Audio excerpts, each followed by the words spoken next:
That movie sucked. I kind of liked it. Movie Night Crew Network. Parvati readjusted her bangles, beaming. She and Harry said, "See you in a minute," to Ron and Padma and walked forward, the chattering crowd parting to let them through.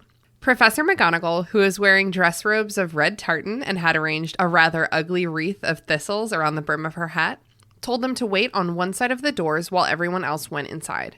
They were to enter the Great Hall in procession when the rest of the students had sat down. Fleur Delacour and Roger Davies stationed themselves nearest the doors. Davies looked so stunned by his good fortune in having Fleur for a partner that he could hardly take his eyes off her. Cedric and Cho were close to Harry too. He looked away from them so he wouldn't have to talk to them. His eyes fell instead on the girl next to Crumb. His jaw dropped. It was Hermione. But she didn't look like Hermione at all. She had done something with her hair. It was no longer bushy but sleek and shiny and twisted up into an elegant knot at the back of her head.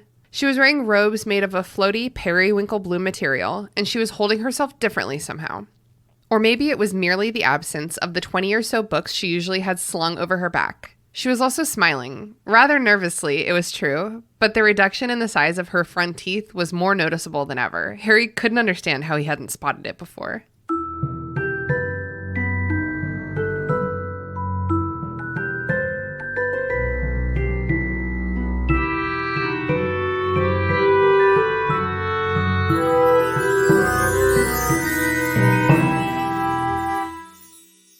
What's up, potheads? Welcome to the Restricted Section. It's a show in which a bunch of nerds with potty mouths reread the Harry Potter series for the umpteenth time and discuss the ways that the story and its themes have stayed with a generation into adulthood. Thank you so much for listening.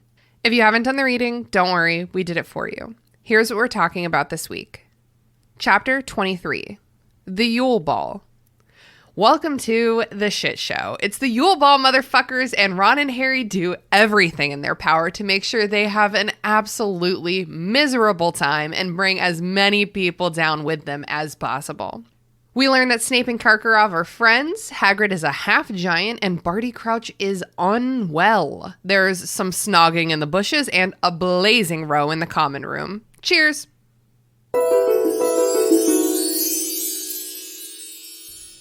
I'm drinking red wine today because it felt Christmassy. And you too, Mary-Peyton? I have tea and water flavoring. That is... Wait, did you say you have water flavoring? Yes. Water flavoring that's tea flavored. It's sweet tea flavored. Just because... Oh, it's like a spritz of tea. Yes, sweet tea. I was like, your tea tastes like water. No. Yeah, I think you added something that is... I added water flavoring. Tea flavored water flavoring. Okay, I understand now. Yikes. Okay. I need to drink more water. That's the only way I can do it. You should throw some whiskey in there, and that's a hot toddy. Oh, I don't even like whiskey. Oh, but in a hot... I don't either, but in a hot toddy. Come on. I think you just like saying that. Hot toddy really does feel like it's going to cure anything you've got going on. Yeah, any ailment. Mm-hmm. You'll just be resurrected. Mm-hmm. Okay, I'm going to start now. Welcome to the Restricted Section, where you should really ask me to the ball before someone else does, and not as a last resort. I personally am pretty turned on right now because I'm joined today by my stimulating friend, Mary-Peyton. Say hello to the listeners, Mary-Peyton. How do I say hello after that? Wow, that was the best intro you've ever given me. Thank you so much. I will never forget that. Hello, You're listeners. We're glad you're here. And welcome also to our returning guest and the head witch in charge, Fawna from Cat's Tea and Witchcraft. Say hello to the listeners, Fawna. Hello, everybody. Thank you for not giving me an as awkward introduction as you gave Mary-Peyton. It did match the level of awkwardness of this chapter for sure. A lot of conversations with Mary-Peyton are just like dares back and forth. And I feel like just calling someone sexy right to their face is almost like a dare. It's so true. It's a lot of trying stuff and then taking it back immediately. Like, oh, yeah. Sorry, dude. That was weird. That was weird. Sorry. A dare and an apology. Sounded better in the head. And an apology. If you don't remember, Fawna also joined us for Prisoner of Azkaban, Chapter 6, Part 1. That was Talons and Tea Leaves, but we only invited Fawna on for the tea leaves bit because that was written as a two-parter. Like, that chapter should have been two chapters because they were completely unrelated halves. Yeah. So, Fawna, how have you been since we last saw you? I've been great. My podcast has been doing really good. Just hit over 250,000 listens and everything over the past year and a half and everything. That's awesome. So for Congrats. not using, I don't do any sort of promotions. Nothing's paid. It's full hobby, and I want to keep it like that as long as possible, because once you kind of start turning something into work, for me, that's when I start to struggle with it. Yeah. So I want to keep this as a hobby, but something also that's fun for everyone else, because that's how I get more of my exposure to the community through that. Aw. Yeah, and if you're not following Cat's Tea and Witchcraft on Twitter and Instagram, but particularly Twitter, I definitely would, because there's some good stuff there. Oh, yeah. The witch community on Twitter is definitely different than it is on other platforms.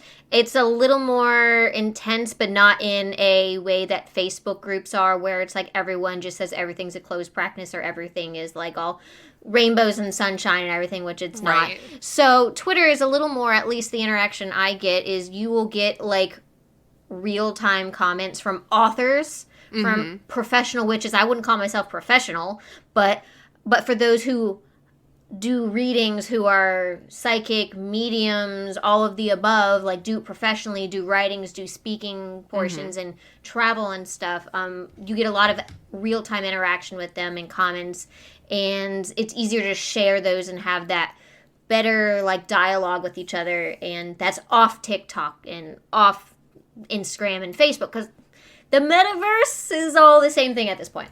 So... Yep. Okay, I have a quick question. Yes. So, witches on TikTok, that's called Witch Talk. Yes. Are witches on Twitter called witchers?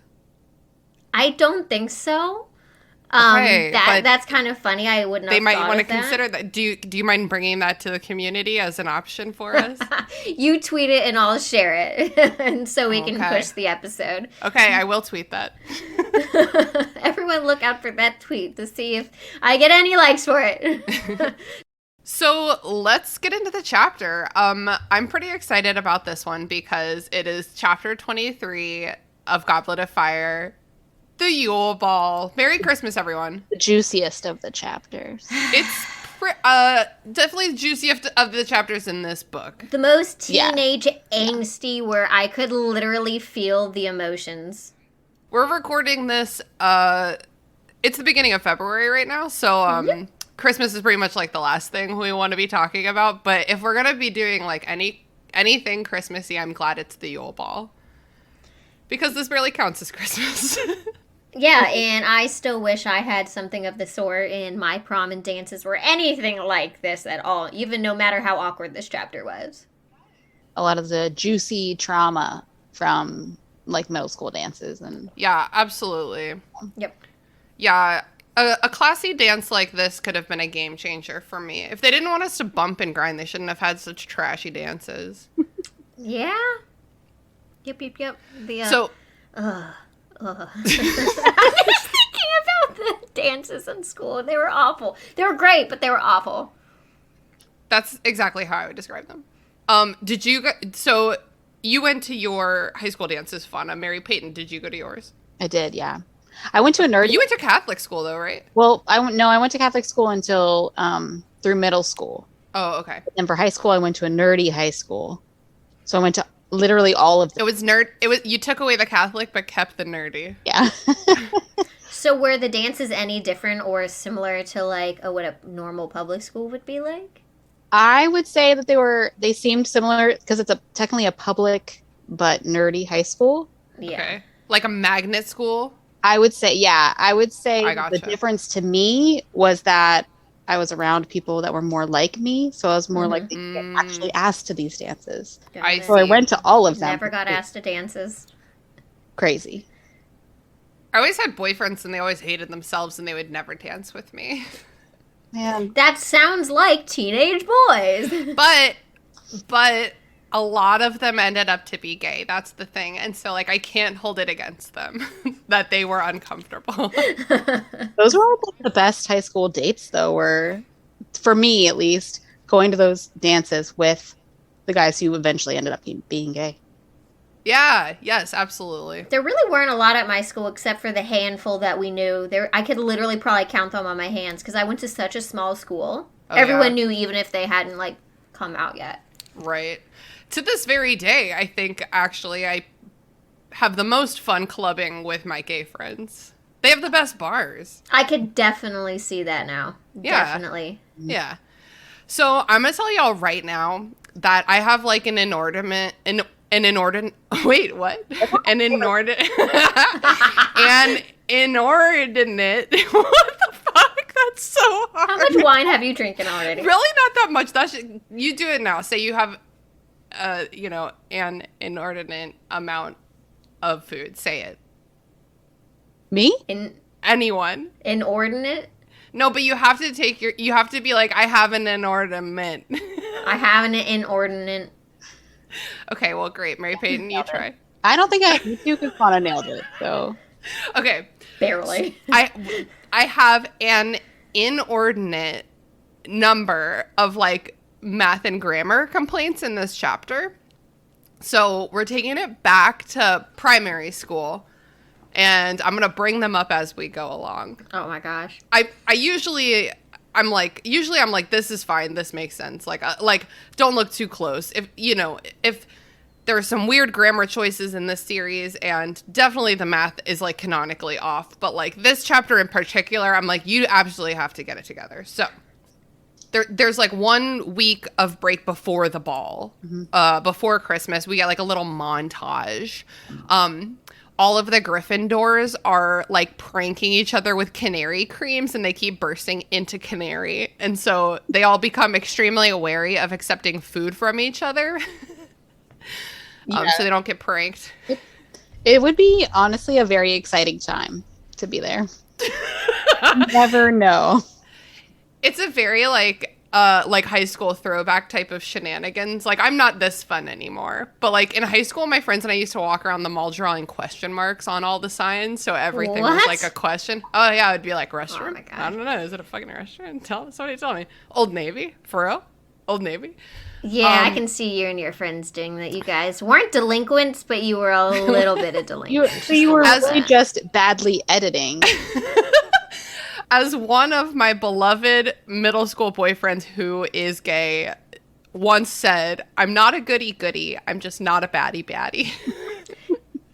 So, the snow is falling thickly on the grounds, and Hagrid's hut looked like a gingerbread house. I was going to say loved. Oh, that just sounds like the dream of what you would want Christmas, or some sort of old school or, like, Oxford looking thing with just, like, beautiful snow and everything.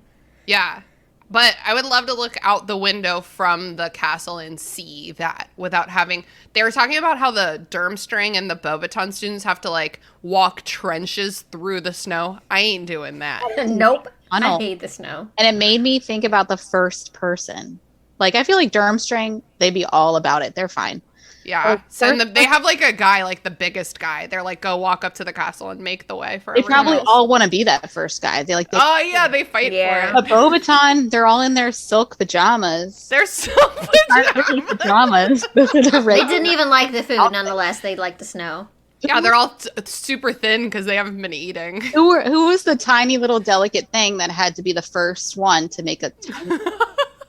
I think maybe Hagrid did it for them. Oh. Maybe. He is a softie. If they didn't have brooms to get over the snow. He's a softie. He likes the headmistress, and they're camping, like, right by his hut. Or maybe Madame Possibly. Maxine did it. Possibly. Oh, yeah, that's true. Hagrid would definitely do that. She wears, like, pantyhose and pumps. Mm-hmm. True. Pumps She's in classy. The snow? Pumps in the grass? Like, don't do it. Don't. Has to be wedge. Graduation weddings cannot be heels. Yeah, wedges or die. Because you fell down. Because your heels weren't You just safe.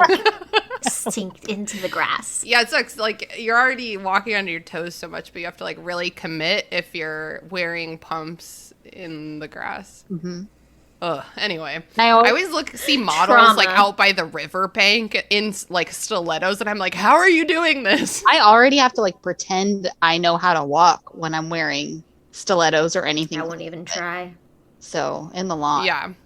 Yeah, I don't really fuck with that anymore. In high school, I was like, but what if I can get, like, fucked in stilettos and then I'll be the hottest girl who ever went to school. I remember one of my first weekends at college, my older sister came up to visit me, and she is a big personality, and very much an older sister. And we were going out, she's going out with us, and we were getting ready, and I was putting on flats, like, that I thought were really cute. And she was like, yeah. Are you wearing flats? And I was like, yeah. And she was like, you don't have heels to wear? And I was like, no. And she's like, oh, then do you already have a boyfriend? What a bitch. I was like, oh, no, I don't have a boyfriend. She's like, then wear heels. Fucking sisters, dude. Also, fuck the patriarchy. Yeah. You're like my friend Barbara. My friend Barbara was always to be caught everywhere in college wearing her patent leather black flats. Yes. They just make sense, but they're professional, practical. Cute, ready to go. Barbara knew what's up. Yeah. She lives in Alaska now. She only wears hiking boots. Wow.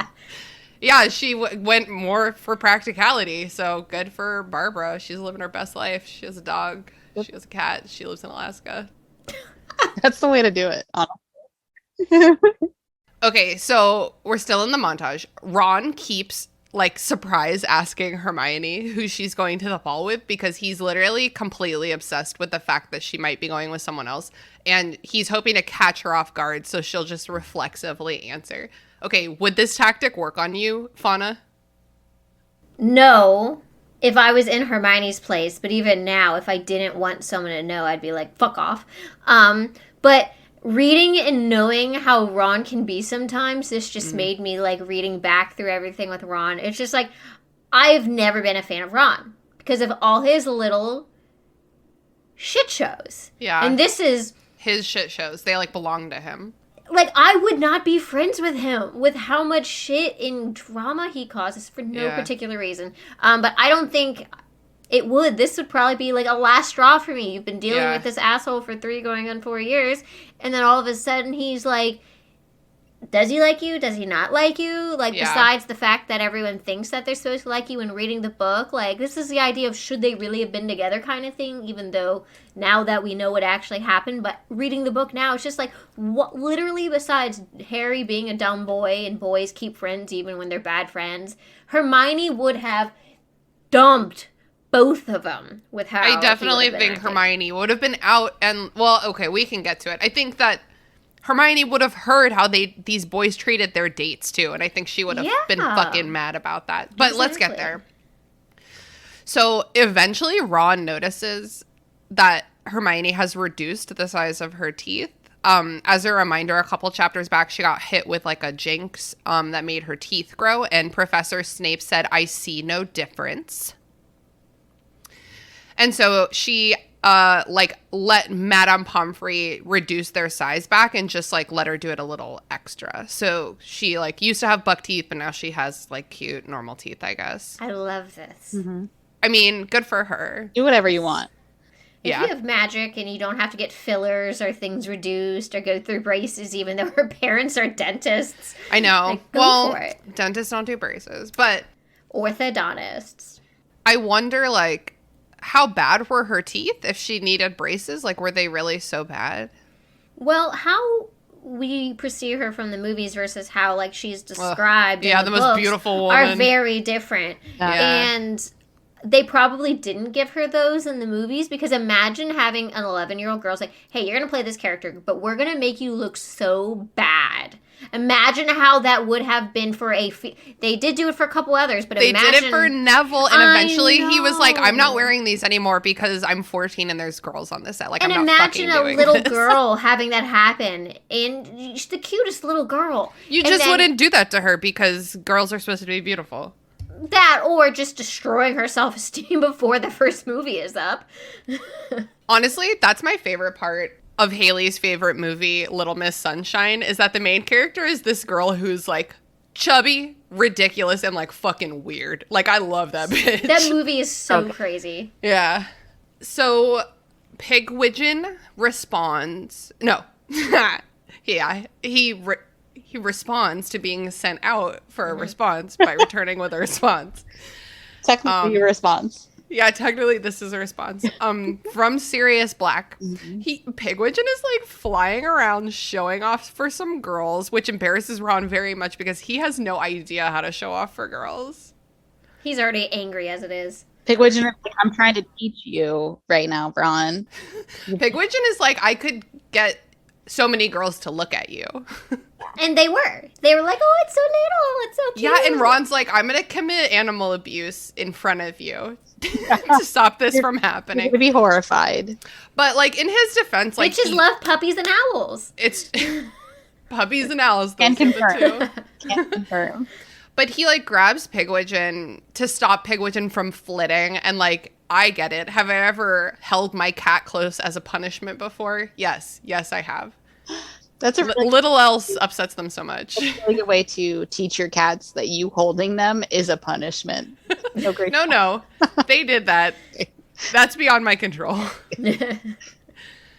I pick them up and I'm like, oh, does someone want some attention? Is that why you're acting out? So I frame it like a reward. Like, no, they Mom, appreciate no, it. let me know. My cat hates being picked up. Yeah. Gotta convince my cats a little bit. Gotta be like, hey, baby. So the letter from Sirius contains basically no new information. He's just like, good job not dying, Harry. Also, be ever vigilant. That's like... Yeah. Constant vigilance, perhaps one could say. Yes.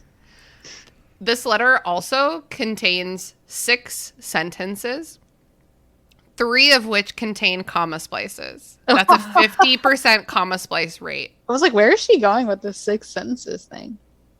A comma splice is when you connect 2 sentences with a comma instead of separating them into 2 sentences. So you can think of it as 2 different ways. That the editor or the publisher, whoever does the editing to it, was really bad at their job. Or they left it to make it look real, like someone who didn't know how to properly write wrote a letter. Because I would have made the same mistakes as Sirius did. No, I definitely think that it was a stylistic choice, but I just would have been like, hey, 50% is too high for this exact grammatical issue. You can pick Fair one. enough.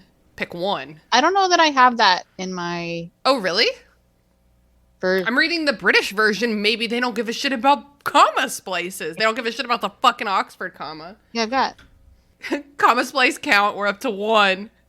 I was like, okay, well, maybe they split them all into different sentences, but I only have 7 sentences. I would ask you to read it aloud if that would be even remotely interesting audio content. What's your first comma splice that happens? Tell me that. It's the very first sentence. He's like, hello, like, good job, I'm glad, or like, whatever. Getting out my book, which I never get out because it's so big and loud.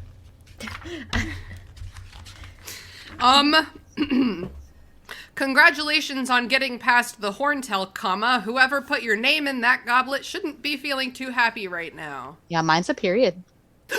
Let me look at mine now. I don't know what you're talking about, but let me see now that it could possibly be different, because my book's really old. So what are the differences you guys have?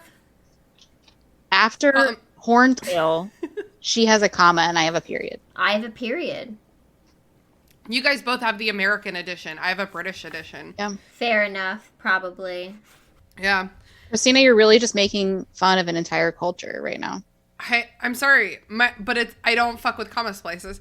The next comma splice is like after Hermione's interjection. It says, "But your way was like ... But your way was better, comma. I'm impressed." Mine has dashes or a dash.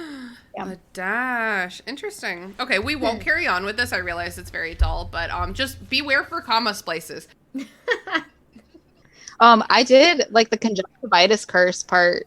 Oh yeah, I meant to Google what is conjunctivitis. Do you guys know? That's pink eye. Yeah, that's Is pink it? eye. Okay, Yeah. I thought it sounded familiar. But pink eye, I mean, I don't think that is enough to like take down a dragon. Right. And also they say, but it says that conjunctivitis curse because it's the dragon's weakest point. Okay. But conjunctivitis curse, I feel like the only point of that would be that they, like, if their eyes are like itchy and stuff, and they have to close them. Like pink eye, like causes them to like be stuck closed a lot. Oh, interesting. Oh, that. But then I don't understand how their eyes being weak and their eyes hurting. Yeah, it I'm seems like you could shoot imagining- anyone in the eye. I'm imagining my chameleon, whose eyes are literally the most important thing on its entire body. Oh, yeah. Even besides the googly part, their eyesight is so important for their hunting. If they can't see, they literally cannot eat. So there's multiple reasons. So that's just a reptile thing I'm thinking of, and probably not all reptiles need that sort of vision. So maybe the dragon just had no fucking idea what was going on if it like couldn't see. Okay, that makes more sense. I was like, Yeah. it would suck for anyone to not be able to Pink see. eye stinks. It's literally stinks and sticks. Yeah. And I can only imagine the size of that eyeball with pink eye and Oh, that's enough. That's enough conjunctivitis talk. Yes. It's Christmas. Yay! Merry Christmas to you. Wait, that's not a Christmas carol. Harry wakes up to the most beautiful view of Yes, Dobby's face. eyes. oh, I would love to wake up to that little face. No, Harry opens his eyes and he's like, "You have my mother's eyes." Yeah, that'd be such a good mashup. Dobby, it's like, have you seen that bitch on TikTok who does all those videos with the Uno reverse card? This is Ella Watkins, Whathat, WHAT. Links in the show notes. They're fucking hilarious. All of the videos are like this. Is there a problem, officer? Ma'am, I'm gonna need to see your license and registration. I can show you my license and registration. Ella, please just show him your license. Let me just grab it for you. Ella, please don't do this. Uno reverse. What? Ella, no! I'm afraid I'm gonna need to see your license and registration. Just like Dobby's like, "You have your mother's eyes," and Harry's like, "Reverse. You have my mother's eyes." That's funny. Yes, Dobby is standing on top of him and staring at his face very closely. And Harry screams, so everyone wakes up because presents. Dobby doesn't understand personal space yet. No, he doesn't understand a lot of things, including socks. Well, I have a question about I don't know if we've already talked about this because Okay. there's been Christmas in like every book, I think, right? Yeah, well, let's revisit it every Christmas. Great. Merry Christmas to you, first of all. How does the present part work? Because they get each other presents, but Yeah. each other presents magically show up on the end of their beds. Yeah, you know that Ron and Harry aren't wrapping Hermione's presents. And they're certainly not sneaking it. They're not all sneaking after everyone else. I wonder if they have a present shoot. They're not all sneaking at the same time to each other's rooms. Okay, a present shoot. Like mail rooms, you put it in, it goes, and it goes to like where it needs to go, and just boop. It's magic. It's literally Probably Hogwarts. Hogwarts, honestly. Or Yeah, probably This those. is what I would do if I was a staff member at Hogwarts. Is I would get like the local businesses like Honeydukes and Zonkos to like do some kind of like catalog for the students to buy each other presents, almost like you would like buy each other carnations for Valentine's Day. You know, just like, okay, like pick one of these like 10 items to Because give they to your definitely friends. did not have Amazon. For sure. And all of their presents are always candy, clothing, or books. Pretty much always. Dobby brought Harry a gift. So Harry lies and says that he also has a gift for Dobby, which he didn't even have to do that. Dobby probably doesn't even know that he should get a gift back. Yeah. Aw. He gives Dobby his worst pair of Uncle Vernon's socks. They're mustard yellow, which first of all is a great color. So Yeah, how dare you? I fucking love that color. I'm literally wearing a mustard yellow sweater right now. I love the sweater, but I'm imagining sweat-stained old crusty socks. Right, yes. It's better on a beautiful woman's sweater than Yeah. it is on Uncle Vernon's socks, I mean, this used is as rough. socks. This is sweat stain too, guys. That Don't is get a it deep twisted. color. So Dobby believes there was an error because the socks match each other, so he like doesn't really get That it. was adorable. And honestly, just the image. So I would imagine actually Vernon Dursley's socks going way further than just up to. They're thigh highs. Yeah, Literally. very cute. They're almost crotch high on little Dobby's legs. And I would imagine they would fall right back down. So very, very cute. He needs a garter. He does. Little For old his grandma thigh highs. garter. So cute. So Ron also gives Dobby a pair of his own socks so that he can mismatch them, as well as his Weasley sweater, which, frankly, That's good of him. I know he doesn't give a shit about that sweater. How many Weasley sweaters does he have? He literally gets probably multiple a year. I know. Oh my God. I know. I was thinking about how Sean's grandma likes to give us quilts, and they're all beautiful, and I love them. But I'm like, quilt. I want a I'm quilt. like, there will never be enough people in our house for this many quilts to be necessary. If you want to donate a quilt, I will take a quilt. Okay. All right. I'll give you a quilt. We'll pass around blankets. I just love how intricate the sewing is this year. Like Dobby is sewing socks with a Quidditch? Isn't there a broom? I think a snitch. I think he knitted them, right? Yeah. Yes. Okay. I don't think he would have been crocheting. That's Knitting what I meant. probably seems a little more. Yeah. That was knitting. And then the Harry's sweater had a dragon on it. Yeah, pretty badass. That's kind of cool. I definitely keep that. Yeah, keep that one for sure. Mm-hmm. The Dursleys send a single tissue. Let's talk about this. Why did they do this? Why did they even send anything? How did they send it? I think that Hedwig must go to them every year and pester them. And stare them down. Because otherwise they would have no idea how to get it there. Oh, so maybe what happens if that's true is that Hedwig pesters them. They still don't give her anything. Threw something at him. From the house because she doesn't really understand. She grabbed a tissue from his old bedroom. Of Harry's own tears. It's a jizz tissue, you know it is. Oh, no. It doesn't matter. It means a lot. It's from Hedwig. Guys, that's so nice. She deserves so much better. Harry's little sad jerks. We're not talking about dead Hedwig right now. We're talking about sad Harry Potter jerks. Wow. Harry gets lots of other candy. He also gets a cool pocket knife from Sirius that sounds like it should be a huge plot device in the future, but I'm pretty sure it actually never comes up again. That's exactly contraband. That is contraband, if anything. Yeah. As I was reading it, I was like, did I miss something? Does something happen with this?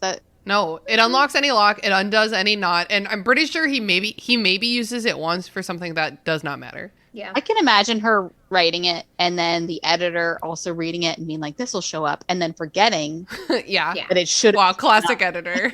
Yep. Yeah. Let's keep an eye out for that. Yeah.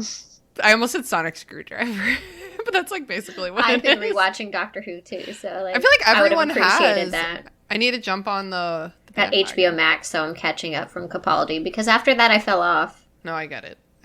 It's hard. There's so many doctors. It's hard to love them all. So many. So after that, we get a little snuggly Christmas Day montage. Here's my next issue. This one's an arithmetic issue. It says that at lunch there are at least 100 roasted turkeys, I'm pretty sure. It says at least. So that's like 3 kids per full turkey. Teenagers. No, man. No. There's no way. That's so much food. Yeah, they said included at least 100 turkeys and Christmas puddings. So that's 2.8 students for turkey if 0 students went home for Christmas. Wow. Yeah, that's a lot of turkey, just saying. Half that, and that would still be enough turkey. That's my arithmetic problem for the day. Well, no, there's another one. Sorry. That's not the only one. Okay. So next, they go out to like do a snowball fight. They like to do this on Christmas. And then Hermione gets up because she needs a full 3 hours to get ready. How long, Mary-Peyton, how long would you need to get ready for this event? It depends on whether you're asking me as I am now or at that age. Because at that age, I absolutely would. Okay. This age, I would need maybe 2 hours because I'm incredibly anxious. And if there's a big event in my life, I would start thinking about it like a week before. Yeah. Yeah. So the sooner I start getting ready for it, the sooner my anxiety stops because I'm at least working on it. Okay. And I feel like Hermione would probably be similar. Yeah.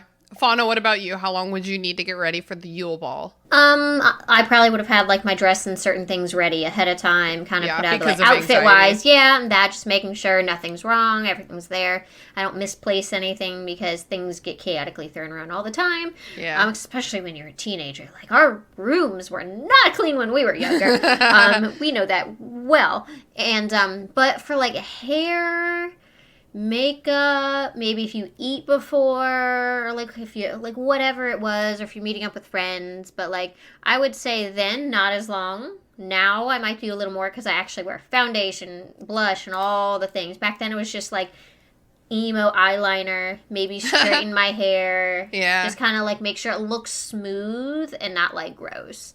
So probably Everything not as looks long. smooth is like the perfect way to describe women getting ready for a formal event. Just make sure everything looks smooth. Spanx, tights, leggings, whatever you need. Hair Spanx. smooth, face smooth, boobs, everything. Gotta look smooth.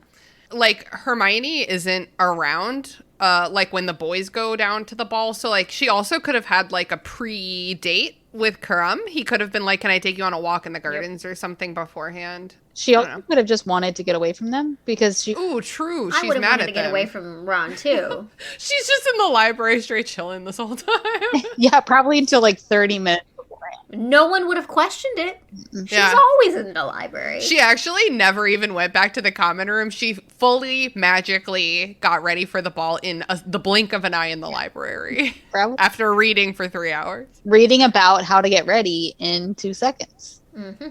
So, including a shower, I would probably need at least an hour to get ready for something like this, because then I'd have to blow dry my hair, which is so tedious. I have like the thickest, longest hair, and I know that sounds like a brag, and sometimes it is, but not right now, because it takes me more arm strength than I have to blow dry my hair. It's also relevant to this situation because Hermione also has very thick, long hair. It's true. I thought you were going to say that it's relevant to this situation because I have my hair towel wrapped on my head. No. I do. I have my little hair towel on. I It's use pretty those cute. too, and I have like 4 inches of hair. They're great. My are hair's great. about to be too long, but we'll see. So the boys go up with an hour to spare. So I guess none of them are showering. I don't know.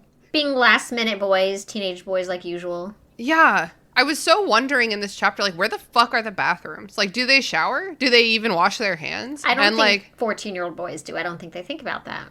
How greasing they are in their hair. And if you picture the hair that were in the movies, disgusting. mops. Literal Disgusting. mops. It's Worst been in like movie. a hat all day. Yeah. I'm even imagining because like my stepson he just turned 15 and he showers pretty much every day, but it's always at night. It's like nothing to do with getting ready. It has nothing to do with how he looks. It's just It's a maintenance thing. yeah, absolutely. Yeah, So I that makes imagine sense, even too. if they are clean relatively, then it's probably they just do it every night or whatever. Weird. Yeah. So True. weird. You know. Yeah, I just have so many questions. And also the prefect's bathroom comes up later. So I'm like, well, why the fuck? Yeah. Where are their bathrooms? And like, why would you go across the school to get to like a slightly That's more true, because all the exclusive girls bathroom? would be in the bathroom doing their makeup if they did makeup. Yeah, exactly. But do witches wear makeup in this universe? And I was wondering if they maybe would have like little vanities. Maybe they're like little desks in their room or like little vanities. Maybe we really don't see the girls' dormitory area in the movies. We only see like Harry's, so maybe Yeah. they do. Do you think there's a wingtip spell? Because that would change my life. It's felt tip. Felt tip definitely helps me, but I basically can't see out of one eye, so I'm never completely sure that they're even. That's true. You are like this close to legally blind. I try my hardest. But now I have bangs, so you can't really even see what's going on up there. I don't have to fill my eyebrows anymore because I have bangs, bitch. You don't need to get tattooed either. So all the boys are very self-conscious. They need a gay friend to hype them up. They Or need just someone a shower. Yeah, a shower. Well, the gay friend would make them shower. They need like a hype person. They need like all these boys are like gripplingly self-conscious. We need like one person who's like, "Oh my god, you look great. Like let me come over here. Let me straighten this for you. Like look in the mirror. Oh my god." Okay, so finally it's time. Oh, did we talk about we didn't. What? Ron fixing his robes. Oh, the frills. And this part drives me nuts because they used he uses magic, a snipping tool or snipping spell. Wait, was that? Hold on. He used a severing charm on the ruff and cuffs. That you know what that charm is? Severus. Severus Totalis. Pops out of his wand and insults him, and then goes back. No, he it says it worked fairly well. At least he was now lace free, although he hadn't done a very neat job. And that, a lot of the magic stuff takes place of the everyday stuff that we have, right? So sometimes it's a little it seems unnecessary because we don't have magic. Yeah. This one really seems unnecessary because he literally could have done it better with just a pair of scissors. Yeah. Yeah. You know who could have made Ron's sleeves look really normal? If he had asked nicely? Hermione. I know. She could have made them look super normal, I bet. Probably. And if they were going to this dance together, she would have wanted to. Why did it, okay, so Harry, was he, relatively well off after his parents? Is that a thing? Why didn't he just... No, I know. I know what you're gonna say. Buy Ron a new outfit! I think we've talked about this so many times, but I don't know. As someone who grew up pretty poor, he wouldn't have wanted to accept it and everything, but yeah. I feel this situation though, because Ron so much hated it, he might have been this time, we're good. And I also didn't really let people know, but it's so obvious. But Harry knows. Obviously knows. And he knows how much he hates this outfit, so he might have been more willing. Right. A couple of things. One, I don't think Harry, for 1 second, paid attention to how bad these robes are until this moment. Yeah. He had no idea that they were this bad. He's not paying attention because they didn't matter. Also, I just want to remind everyone of a line that we encountered in this book where Harry is like, these poor Weasleys struggled with money so much and he wished that they would take money from him, but he just knew they wouldn't if he offered. True. He just knew. And he simply never tries. And what he does for the Weasley twins at the end of this book is the least he can do. Yeah. Mm-hmm. It alleviates his guilt, but he better have grown up and made Mr. and Mrs. Weasley's retirement so fucking good. Especially since he would have been part of the family then. Yeah, that's family. That's taking care of your in-laws at that point. And then someone you already loved prior to that. They are his parents, essentially. Yes. Yeah.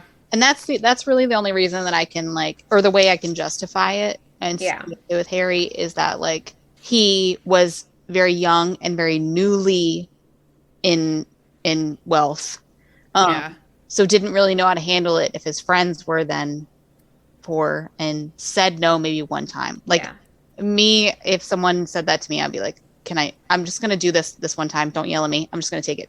Yeah. I got you. Yeah, or you just don't say anything. You're like, I ordered this for you because I know what size you are because your robes say they're size 12 and they're an inch too short. Right. Yeah. I don't know what boy sizes are. Just be like, you obviously need me right now. Yeah. Yeah. But whatever.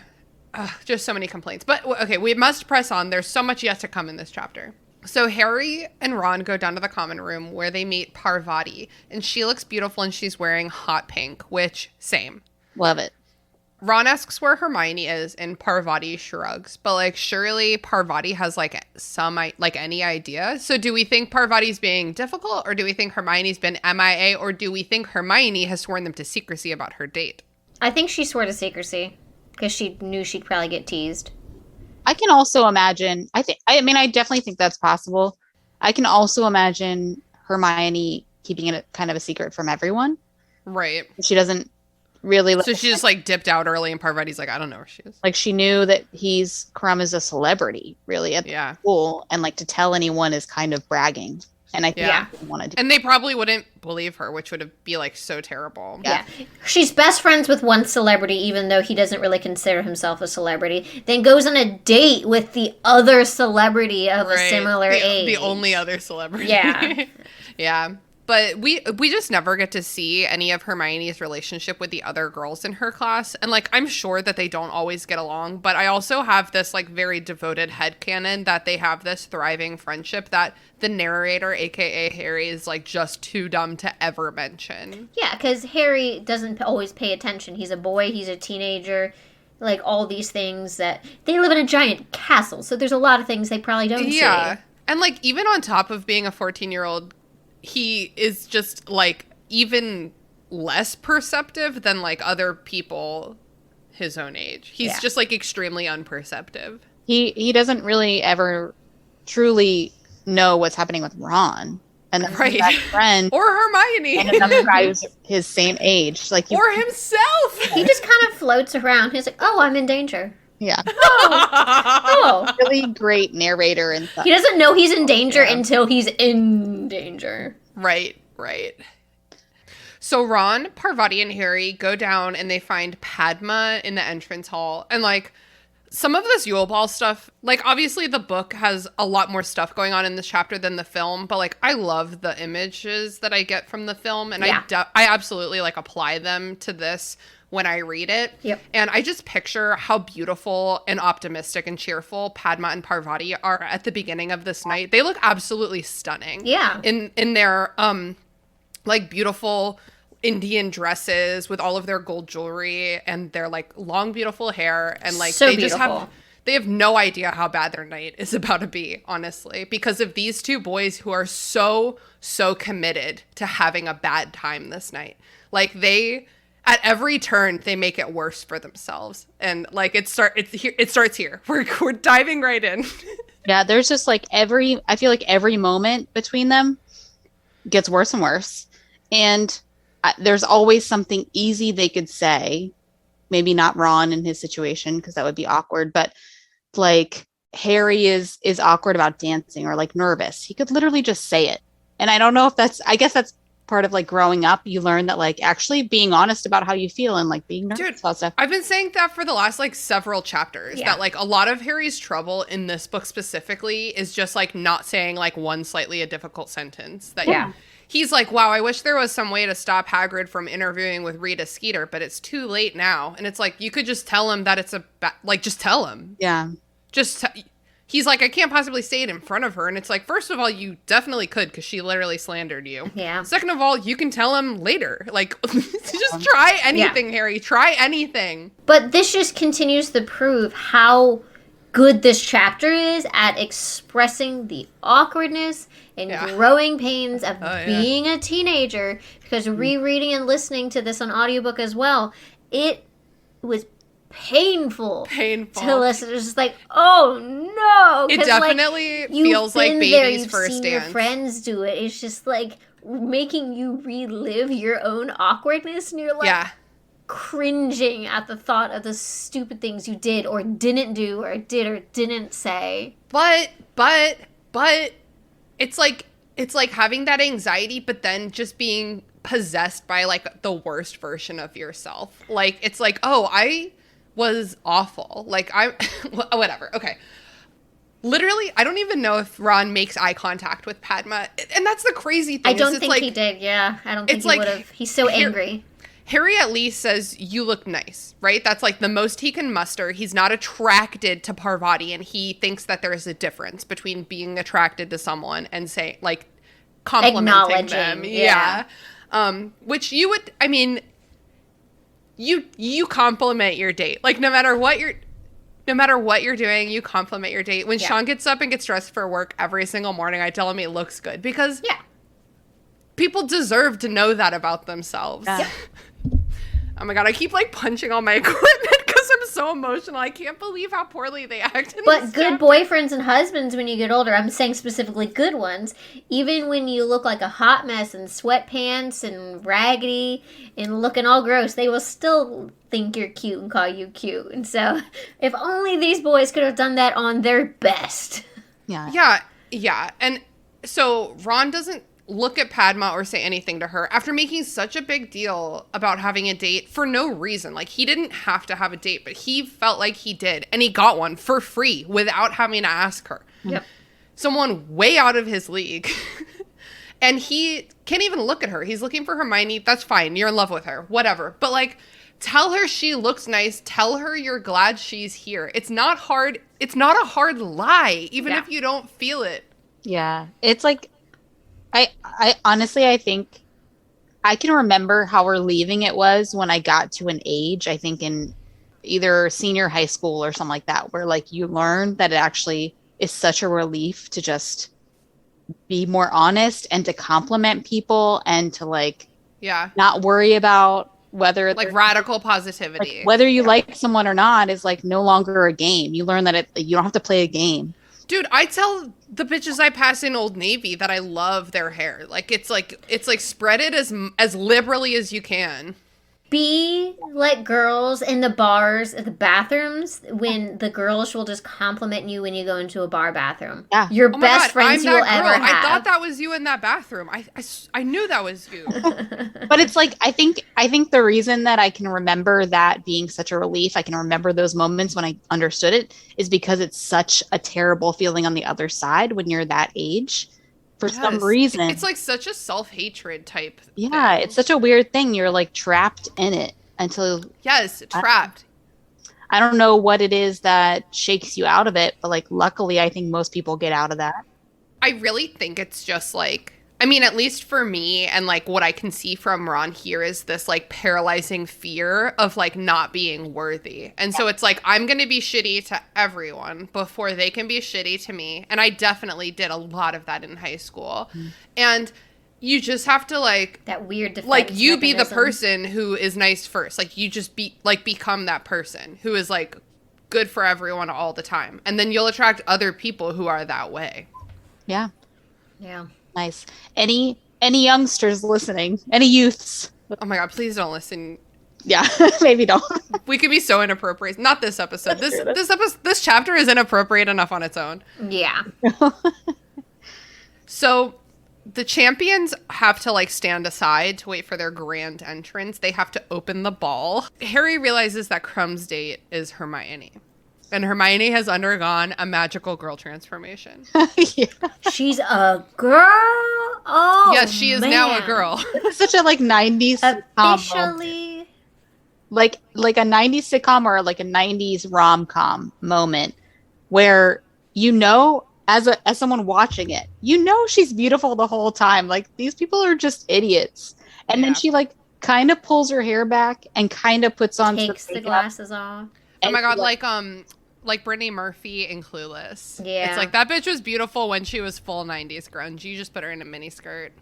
It's just, like, it's a joke that no one that made that big of a difference. But that's what's happening to Hermione right now. Princess Diaries. Yes. Well, she also just, I mean, like, I don't feel like this is bitchy at all, but she also tried tonight for probably the first time in her life. And I know that when I try, I look good. They really never had a reason to otherwise. Yeah, exactly. When I don't try, when I go to school, when I go to work, I don't look good. Like, I'm not doing all of this. So I think Harry, for the first time, I just keep thinking about how my old roommate Alexis had a pit bull, and whenever I picked up the cats, the dog didn't care about the cats except for when I picked them up. And Alexis would say, "You have put the cat into play by picking him up off the ground." And I just keep thinking that Hermione has put herself into play as a girl in this chapter. Oh my God, what a twisted analogy. That works so well. It's fuck the analogy, but the language, I think, is Player 3 has entered. right. Hermione has entered the dating chat. Like, Ron walks fully past her and does not even notice her, despite the fact that he is aggressively looking for her. And I'm gonna do a cheers, and I'm gonna do, like, a sad cheers to Padma Patil in this moment, because this is gonna be, like, the worst night of her school. I am looking at the picture from the movie because I wanted to look at their outfits. So I have, like, pictures of outfits for reference, things that I want to point out. And it's where she's pouting, and the girl, they're looking at each other, and the boys are just obliviously facing the other direction. It is so bad. And they're sitting like such teenage boys too, like just like the slouch, like yeah, just like I hate my body. Dates. Don't look at me. And like, I really respect. Like, I respect for Parvati and Padma that they don't stick around long. Mm-hmm. Parvati gets the social cred and then drops him, and I respect the fuck out of that. Okay. Yeah, she at first, and she tries to be polite about it. She's like, Harry, would you mind if I go off? And then he doesn't even hear He isn't even listening. Yeah. Okay, wait, let's get there. Okay. Can we talk about Hermione's dress real quick? Yes. Her In the blue book, it's satin supposed to dress. be blue, but in the Yeah. movie, it's like a pinky purple. Yeah, I posted a picture today on Instagram, or I Yeah. will. I think I scheduled those posts for 9 a.m. or 11 a.m. Wait or don't. That's up to you. But there's a beautiful illustration in the Bloomsbury Illustrated edition where the outfits are more representative. The picture also includes Parvati. Fuck. There's too many of these P alliteration names. The other one, Pansy Parkinson, and her like ridiculous like baby pink number. And I texted a picture to Mary-Peyton, and she said it looked like it was from 16 Candles. So I'll post a picture of that on our Instagram today because that's a great picture. And like in the illustration also, like Victor Crumb is so small and skulking, and he's like all in black, and Hermione's just shining. Yeah. So the champions enter the hall to great applause. Okay, I think this is my final elementary school note. There are 100 smaller lantern lit tables, each seating about a dozen people instead of the long house tables. That is seating for 1,200 people, right? 12 times 100 is 1,200. At a school for 280 students. Well, plus the 2 schools. But it's not everyone from the 2 schools. It's like maybe 20 kids from the other 2 schools. Yeah, you're right. And first of all, the younger students aren't even invited to this. So 280 is not the number. It's less than that. It's like 150. Plus 40 students from the other schools plus staff, and they're seating for 1,000 people in this room that is usually for 300 people.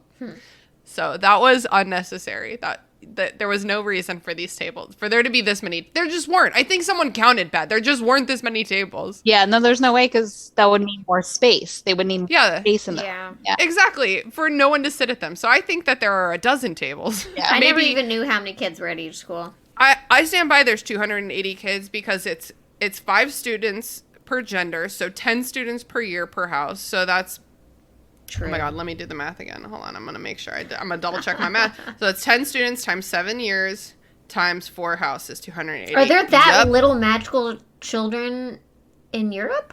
I think so, and they are apparently perfectly gender divided and age divided for this system. So they have to get Muggle-born ones just to make it even. Maybe they don't get all the Muggle-borns. Maybe they use some of them to even their number. Oh no, that means...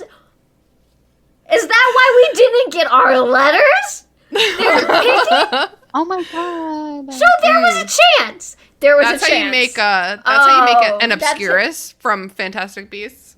Yep.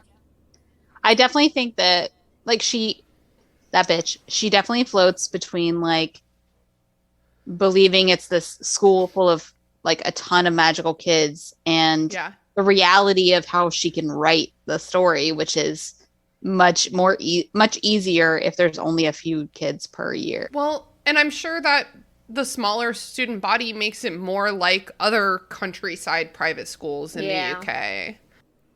Are there private schools in the UK that teach magic? Are there homeschooled students that are magic? Wow. I'm sure there's homeschooled students. Yeah. I'm sure there's people whose parents don't want them to go to school. Hogwarts is a little wild. I think I said last time, we talked about this before, but I feel like there's probably people too, especially Muggle-borns, who still continue their kids through regular Muggle public school, but then, oh wait, no, that doesn't make sense. So the opposite. So people who are witches and wizards and have kids, maybe they still put their kids through regular school to learn like math and English and stuff, and then teach them magic on their own. Like if Hermione went to normal school and went to like a governor school on the side for a specialty of magic, if like something like that. Yeah. Okay, so Harry throughout this chapter is, well, as long as he can hang on to her, keeps mentioning that Parvati is like steering him forcefully around. But here's my question. Bro, what if no one was steering you at all? Yeah. It mentions her steering him around, but I think more of the action is him just standing there Yeah. And her being like, let's come on, it's time to do this. Yeah, she's like, you are embarrassing yourself. Say hi. Yeah, and therefore me. Yeah. She acts exactly like I would have in this chapter, which is make it work really well for as long as you literally have to, and then abandon it completely immediately. Yeah. And she seems so excited too. Like there's men I know all the time of her, like she's like fidgeting. She like messes with her bangles. She's like, she feels pretty. Yes. And she even, oh no, wait, we have to stop. We have to get there chronologically because like okay. Harry, what if no one was telling you what to do? You fucking idiot. Okay. All of the judges and everyone are up at the high table, except for Percy is there in lieu of Barty Crouch Sr. I've been promoted, Percy said before Harry could even ask, and from his tone, he might have been announcing his election as supreme ruler of the universe. True.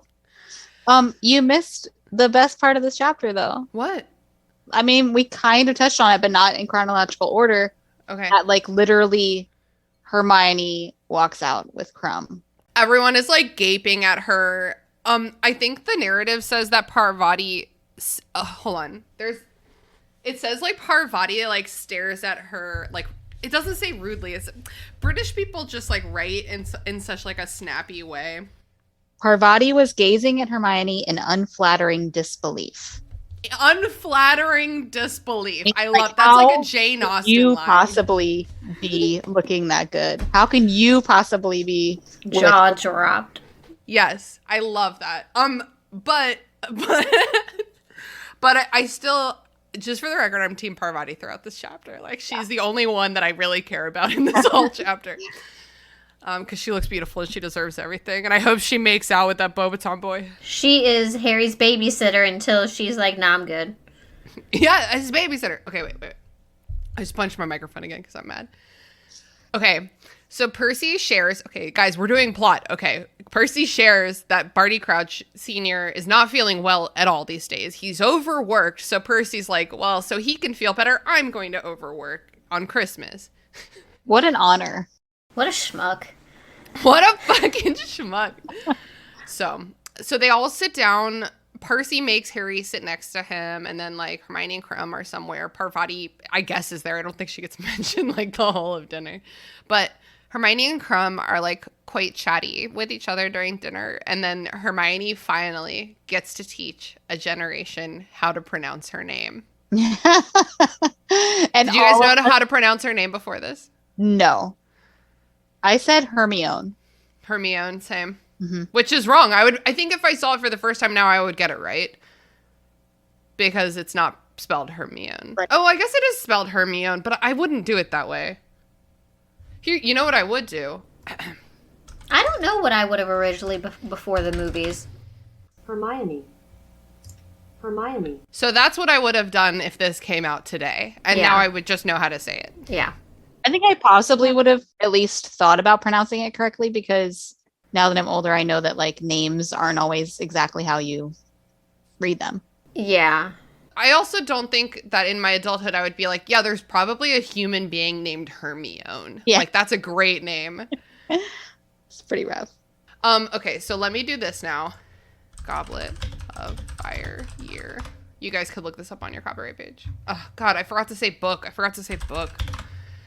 The book was 2000, so that means the first movie will come out the following year. Mm-hmm. So she had to do this.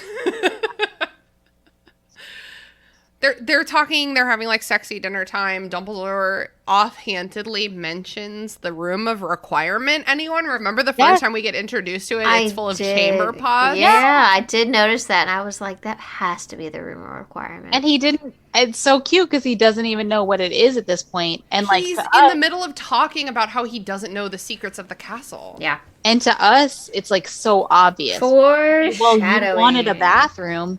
You got a bathroom. Obviously, that room gives you whatever you need. But even like reading it then, of course, it wasn't that obvious. Yeah. I think it says something about Dumbledore because let me tell you, if I had to piss and I was pacing outside the room of requirement, it would have given me working plumbing. Yeah. Okay? Yeah, not It would- chamber pot. It wouldn't have given me a series of beautiful chamber pots. And I think that really says something about Dumbledore. That his mind is just a little too confusing, even for the room of requirement.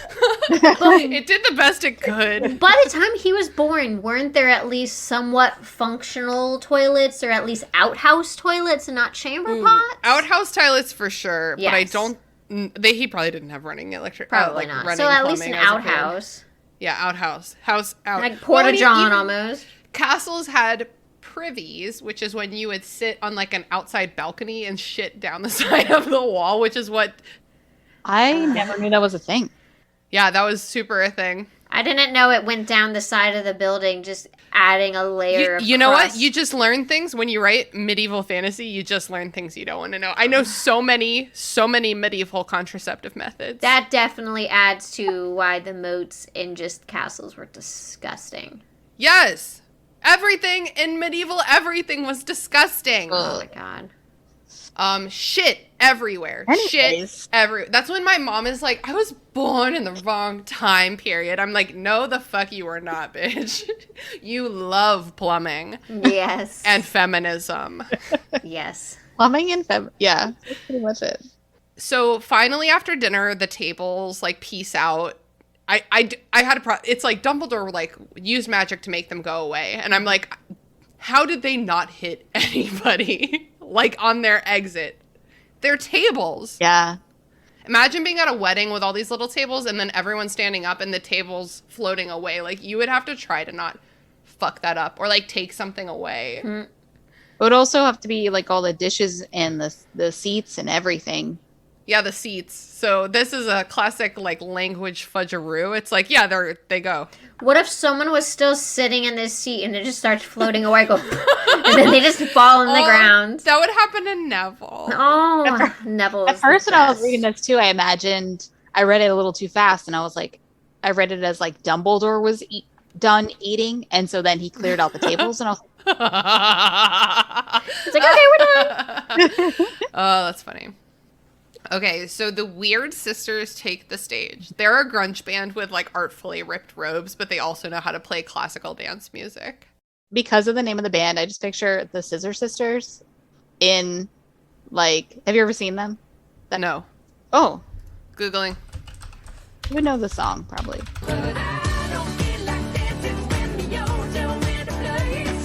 Forged in the gay nightlife scene of New York. That's how I want my biography to start. That is it, but that pretty much tells me how I picture them. Okay.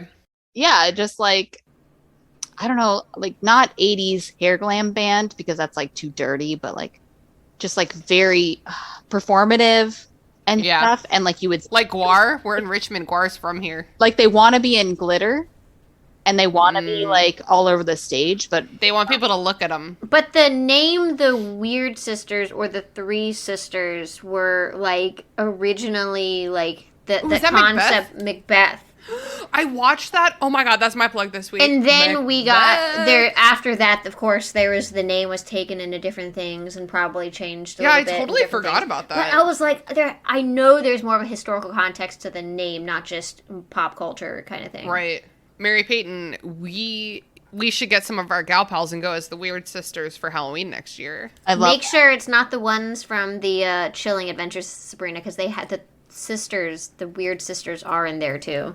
I think we would probably just make our own costumes. And wait, that would be so funny though if I got like some other witches costumes that worked for the Weird Sisters. Yeah. Okay, so the champions go out to open the ball via dancing. Parvati saves the day. That's the thing.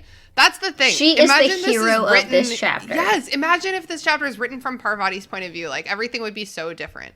But he's like, yeah, Parvati's leading him because he doesn't know what he's doing. They're doing that weird middle school, like, slow dance thing where you don't really do anything. Which, by the way, when I'm like, Sean, dance with me, like, that's all he's got. Like, is, like, the weird revolution.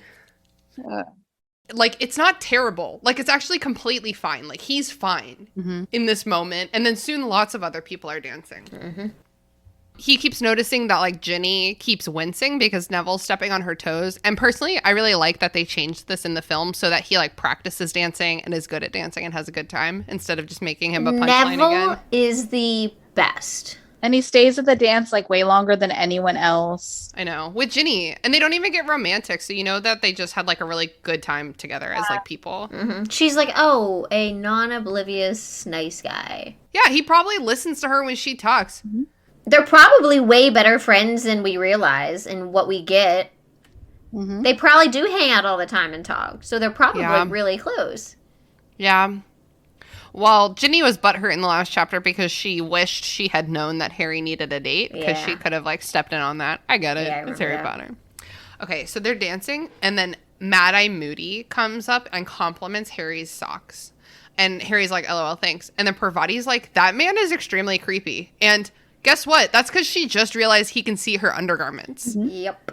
And definitely did, because why would he just be looking at Harry's socks and happen? Yeah, why would he stop at the ankle? He did not only seek out people's socks.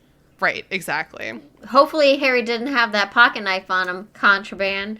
Oh, true. What else does he see on people's it's like persons in their pockets? He's always seeing everything. Like, you can't stop him if that's just what his eye does. He's just like inherently a menace to a bunch of underage people. Yeah. He's probably watching them all grinding on the dance floor. The fact that he would even want to work there, even if he had to be persuaded to work there, is a red flag. Yes. I feel like as a normal, like if that were me and I had an eye that could see everyone's naked body at any time, I'd be like, maybe let's not work at a The Wizarding World does not make complete sense in some of their logic, though. Yeah, true. Well, no, none. Wait, I'm so sorry. None of their logic makes one lick of sense, is I think what you meant to say. Well, man. Some of it I like, but other things are just unnecessary. Here's the other thing. And, like, obviously we have to keep in mind that Mad-Eye Moody is actually Barty Crouch Jr. Yes. We always have to keep that in mind. But, like, why draw attention in this moment to the fact that you can see through people's clothes? Like, why make that choice? Do you think he was maybe just trying to tease Harry about the socks? Yes, or he was but it's like, purposely come on, man. trying to make Harry uncomfortable because he's a dick. But it didn't work. Like, I'm gonna because make he's your like, hero yeah, live cool, in hell. Dobby made him, and he probably would have shown him off if he could. Yeah, I don't know. It definitely seems like a something that she missed when she was writing it. Maybe. Yeah, or like was like, oh, we're not gonna. Or just add to go the there. awkwardness. Yeah.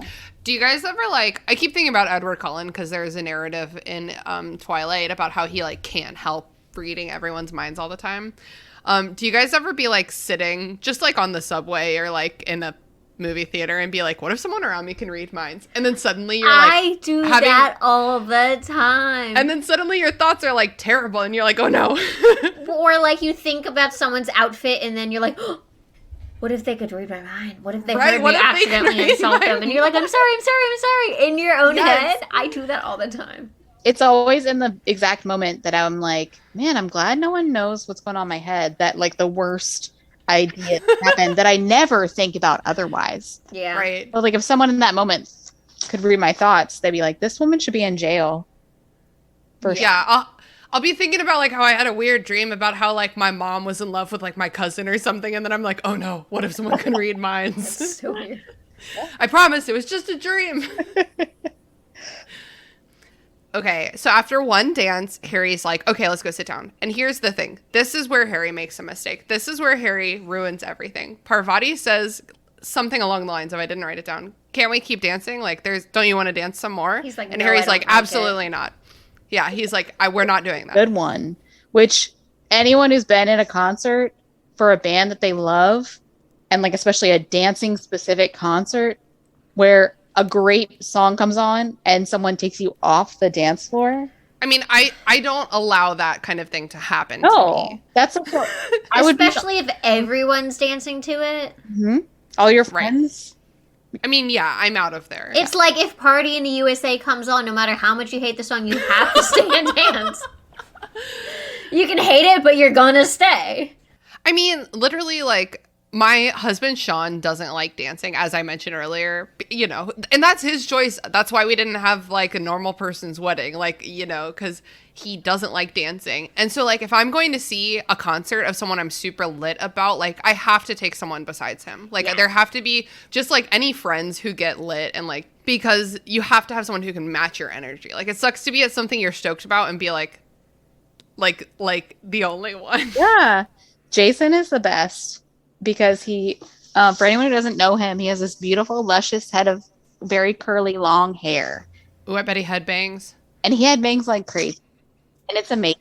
He went to a concert with his daughter the other night, and it was just like Zach Brown band. So like fun country kind of music. So not like headbanging music. Right. But apparently for some of the songs they covered, he was like headbanging, and she was standing there mortified. Don't be mortified. She doesn't know how cool her dad is, honestly. She has so like no cool. idea. Yeah. He's extremely cool.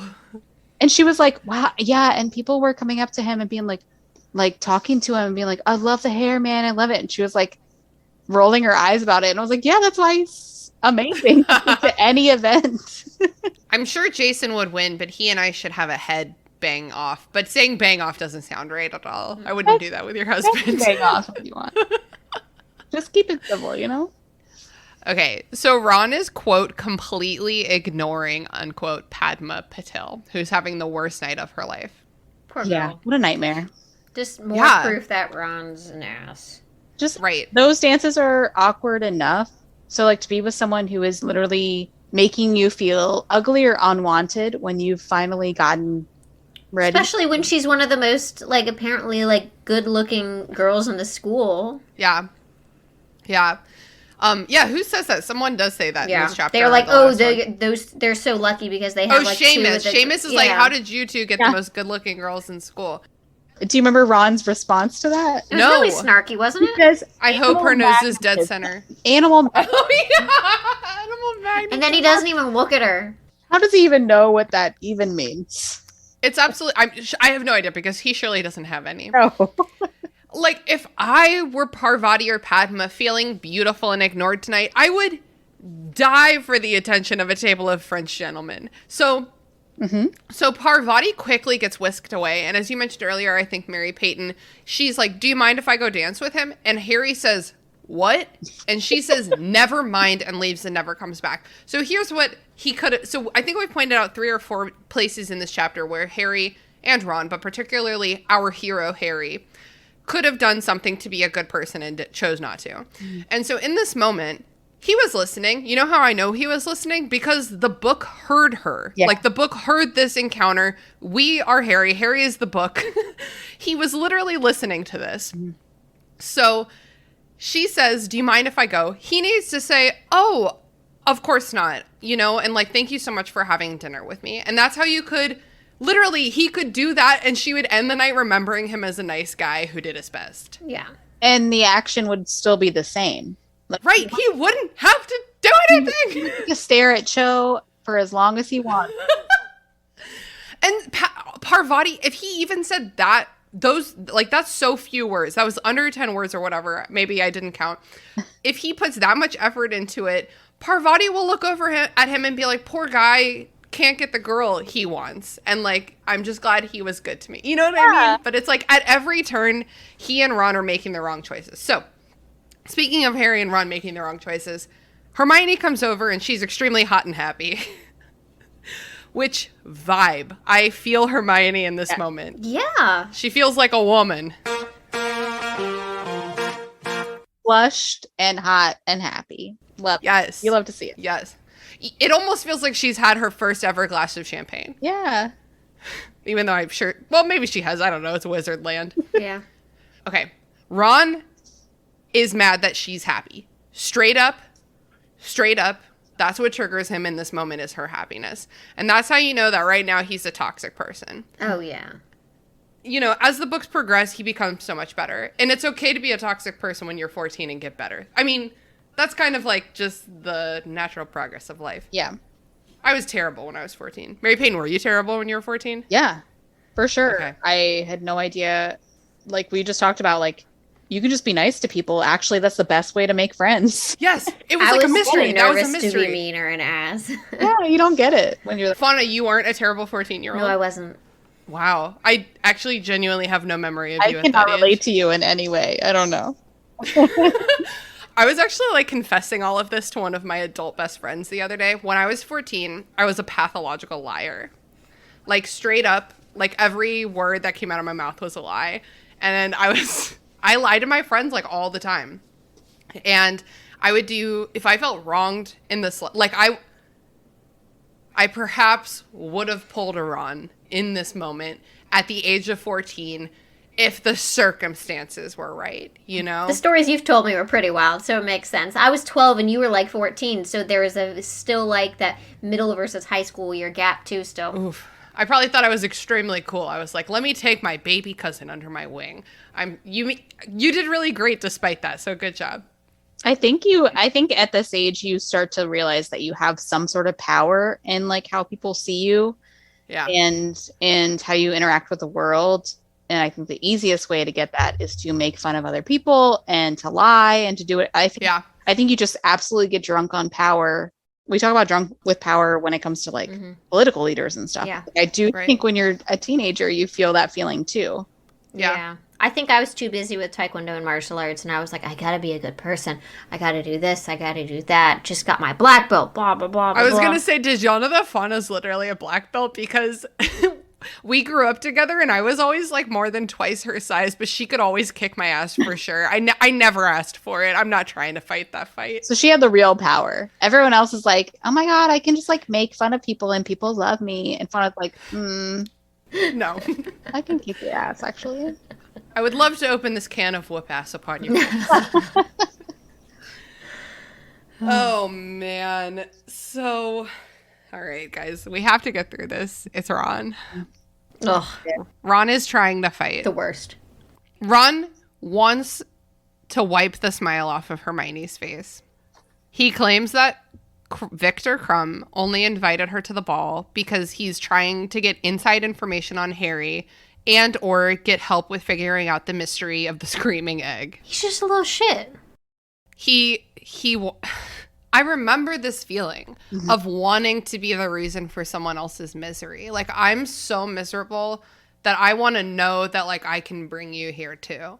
Toxic as fuck. Extremely toxic because, and here's what you do. And I'm 30. What you do in this moment is you say one shitty thing. You hear it come out of your mouth. You hear how bad it sounds. And then you say, Hermione, I'm sorry. I know that sounded bad. I'm actually having a really bad night. Like, I don't feel right in my body or in this moment. And then you guys grow together as friends. And she probably wouldn't leave his side the whole night if he just had a vulnerable moment with her. But no, he couldn't. I know it's like getting ahead a little bit, but she's the one that finally says something a little bit vulnerable at the very end. Yeah. But, like, he is so rock solid, stubborn about not saying anything until she does. Yeah. And he's like that towards Harry too. That's what I was going to say. Their fucking fight just ended. And now he's like, well, I need to fight with somebody. Yeah.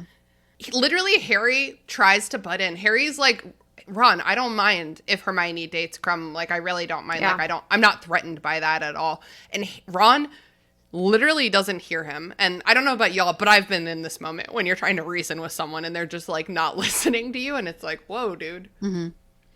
I'm so glad that Harry said something, even though we already expect. It's his only redeeming moment in the whole chapter. Yeah. We totally expect him to just be, a blob floating through, What? not standing. Yeah. Huh?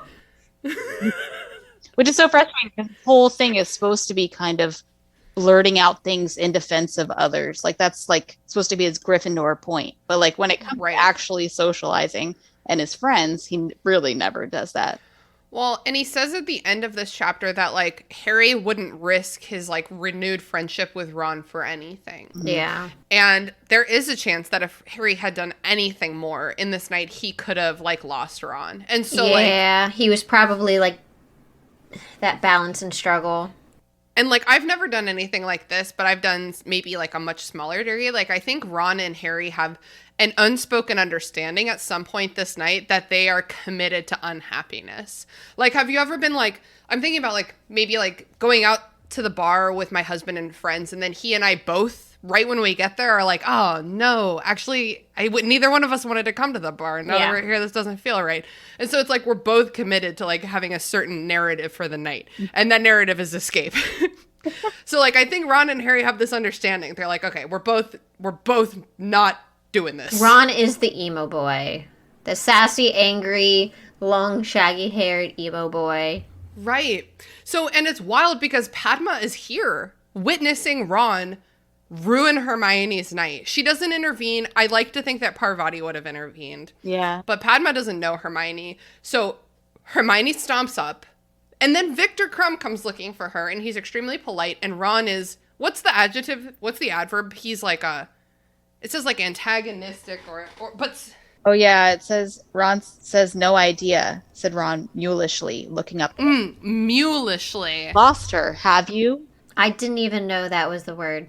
I know, it's a word you don't see very much, but you get this picture of just, like, digging your feet into the dirt and being, like, an immovable force. Mm-hmm. Or, no, an immovable object, unstoppable force. Mm-hmm. Okay, so after all of this... Padma is like, I suppose I will leave now. Yeah. This doesn't feel like I'm involved. And I'm just so glad for Parvati and Padma that they got out of the situation. And they have French boys drooling all over them for the rest of the day. Amazing. Okay, so then Ludo Bagman, he's coming at us. And we watch him get accosted by twins on the dance floor. He shakes them. He shakes them. And then he comes over, and then Percy comes over. And it's like, whoa. So then Ron asks Harry to go on a walk. Good move. Good move. If you are feeling weird and you're acting bad, go away. They should have done that a long ago. I know. They're both just, like, really trying to have a bad time. And here's the wild part. Them going on a walk only makes it worse in, like, a lot of different ways. Like, it makes it worse in so many ways. They're just, like, they're fated to just be tied to all kinds of dramas. Yeah. I like that you use the word fated because it makes me feel like this chapter is a tragedy. You know, like a classical Greek tragedy where everyone dies at the end. Yes. Yeah. Like the Odyssey, but... It's like instead of like the making of a story, it's like the undoing of a story. Yeah. So they go out to the rose bushes. There's probably no one making out there. But this, like, rosebush garden has been set up just for the night. Mm-hmm. So the first thing that happens is they overhear Snape and Karkaroff arguing. It's been getting clearer and clearer for months. What's it? I don't know. And then Snape is like, well, fine, whatever, you flee, but, like, I'm not going to flee. I'm staying at Hogwarts. Yeah. And Harry and Ron are like, what the fuck does that mean? And meanwhile, while they're apparently having this really intense conversation about the Dark Lord and Death Eater things, Snape is also blasting apart bushes and discovering children making out. Yeah. Maker-outers. So good. The awkwardness of awkward teenage makeout sessions. Snape is just never off, you know? He's always working. Turned off. I was thinking, because as a reminder, this hasn't come up in a while, but as a reminder, we do have a drunk teacher count on our website. I'll put a link to that in the show notes. And so I was on high alert for drunk teachers in this chapter. But the bonkers thing is that there's no, like, obvious allusions to any of the teachers being drunk. It's just kind of a shit show chapter. So I think we can, like, extrapolate that Hagrid has had some drinks. I think we can probably assume that, like, most of the teachers have had drinks, but it doesn't come up at all. Maybe they're just in chaperone mode to make sure there's no teenage wizard babies. They have drank in chaperone mode before. Mm-hmm.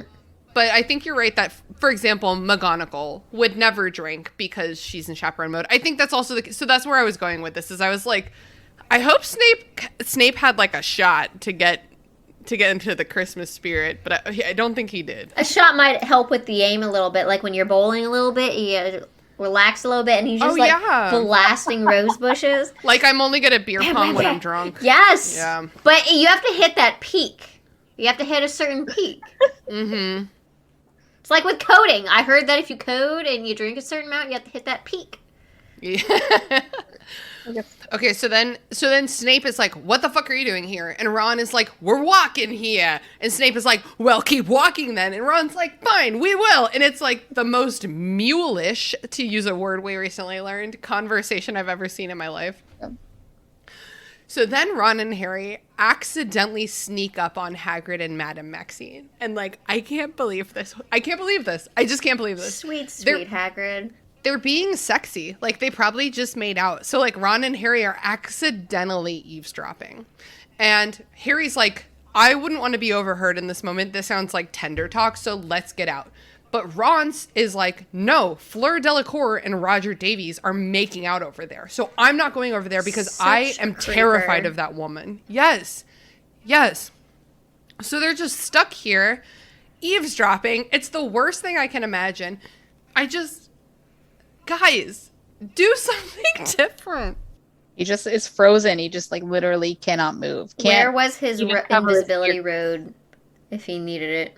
Right, yes. Should always have that on hand. Yeah, he's completely stuck in this moment. This reminds me, the only time I've been this stuck in my life is when I have been on hallucinogenic drugs. And, like, something about you do some shrooms, and then you're like, I feel good enough. I can go to bed. You get in bed. You usually sleep on the side that's up against the wall. The guy that you're dating, but not quite dating, rolls a little too close to you, and you know you have to leave. In that moment, he rolls a little too close to you, and you know you have to leave because he's not your boyfriend. He's just dating you, and he refuses to make it exclusive. You feel the walls caving on you, and you say, I need to leave, but you can't. For some reason, you just can't leave. You're stuck there for like hours until you can muster the strength to get up and go. And then you steal his North Face and you steal his cigarettes and you walk to your best friend's house. Wow. And I think we're done with the chapter. That's pretty much what happened. Yeah. That's good. Wow. Yeah, but there's a lot of awkwardness with that and poor Hagrid. Okay, so it says like Harry tries to interest himself in a beetle crawling along. He's like, this is what I'm doing now. I'm looking at this beetle. Which first of all, imagine beetle? Huh? In a Rita beetle? Rita beetle! That's what I was wondering. Was it her or just an actual worthwhile bug? No, it's a beetle. It's her. No. it's Rita Skeeter. Mm-hmm. Because later they're like, there was a bug here and a bug here and a bug here. And this is one of them. Mm-hmm. Imagine being Rita Skeeter and realizing that Harry is just like staring at you and he's not even a part of the story. He's just staring at you. Yeah. So she was listening to Hagrid's conversation and... Yes. So, okay, so it's bad. We're gonna dive right in. Okay, so Hagrid says, is it your mother or your father? And Madame Maxine is confused but sexy. She's like, oh, agreed, whatever could you mean? That's what or I'm like, whatever. For is confused but sexy. Confused but sexy, the name of my memoir. So Madame Maxine seems like she has no idea what he's talking about, or does she? She seems a little too completely oblivious for it to be real. Yeah. Yeah, I'd agree with that. Like, she's at least heard people's assumptions, even if it might somehow not be true. Mm. And by this point, she's known Hagrid a few months, and she should know he means no harm. Especially when he's pouring his heart out to you. Right. There's a total difference, I think, and this has happened to me in relationships. There's a total difference between being like, I am mad at you and we are fighting, and being like, you phrase things in a way that upset me. And like, I need you to understand like the language choice here. You know what I mean? Yeah, it does seem like she's trying to give him opportunities, even though she's doing it in kind of an angry, cutting him off way. She's kind of being like, I don't know what you mean. That can't be right. You know, like. And I want, does she know? Does she not know what he's talking about? Does she know what she is? Does she not know what she is? But like bare minimum, she's a woman who knows she has this heritage and she knows that it could ruin her professional career. So she doesn't want to talk about it at like in this public place. Yeah. So she was purposely not saying what we all know. I think she definitely to me, I read this as her purposefully concealing it for privacy purposes. Yeah. And Hagrid should have stopped. She gave him a lot of clues, as you mentioned. He's probably Mary-Peyton. drinking. He's super sweet. He feels comfortable. He didn't know there was a beetle.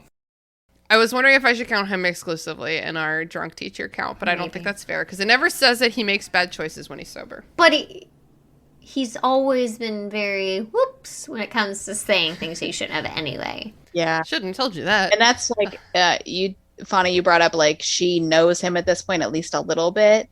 That might honestly be a reason she's definitely not saying it, is because she knows that he is kind of a fuck up when it comes to Maybe. over sharing. Yeah. Or she hopes to,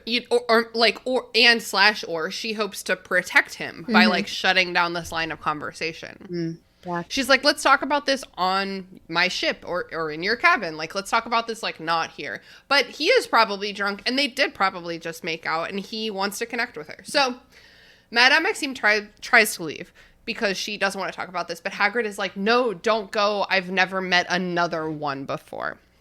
And she says, another what precisely? I'm bad at French accents, but it was spelled like another. But also, like, if that's true, then he's literally not had anyone else at all to connect about this with. He's had so much shit go on in his life, and just besides Dumbledore, no one knows. They might assume, but he's not tall enough to maybe be considered, because she's a whole different height level than he is. I think that's a movie thing. Maybe, at least that the she's perception in bigger. the movie. But still, like, maybe in the real world there are people, because how tall is Hagrid? Hagrid is supposed to be, I think, like 8 or 9 feet tall.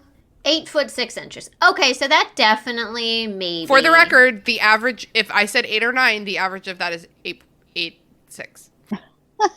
Yeah, it says 8 foot 6 inches. If you Google how tall, it just the first one is Peppa Pig. Gosh. How tall is Peppa Pig? Wait, now I need to know. Peppa Pig is 7 feet tall? Peppa Pig is 7 feet tall. It doesn't make any sense. I'm sorry, this is earth-shattering. That's terrifying. That's so scary.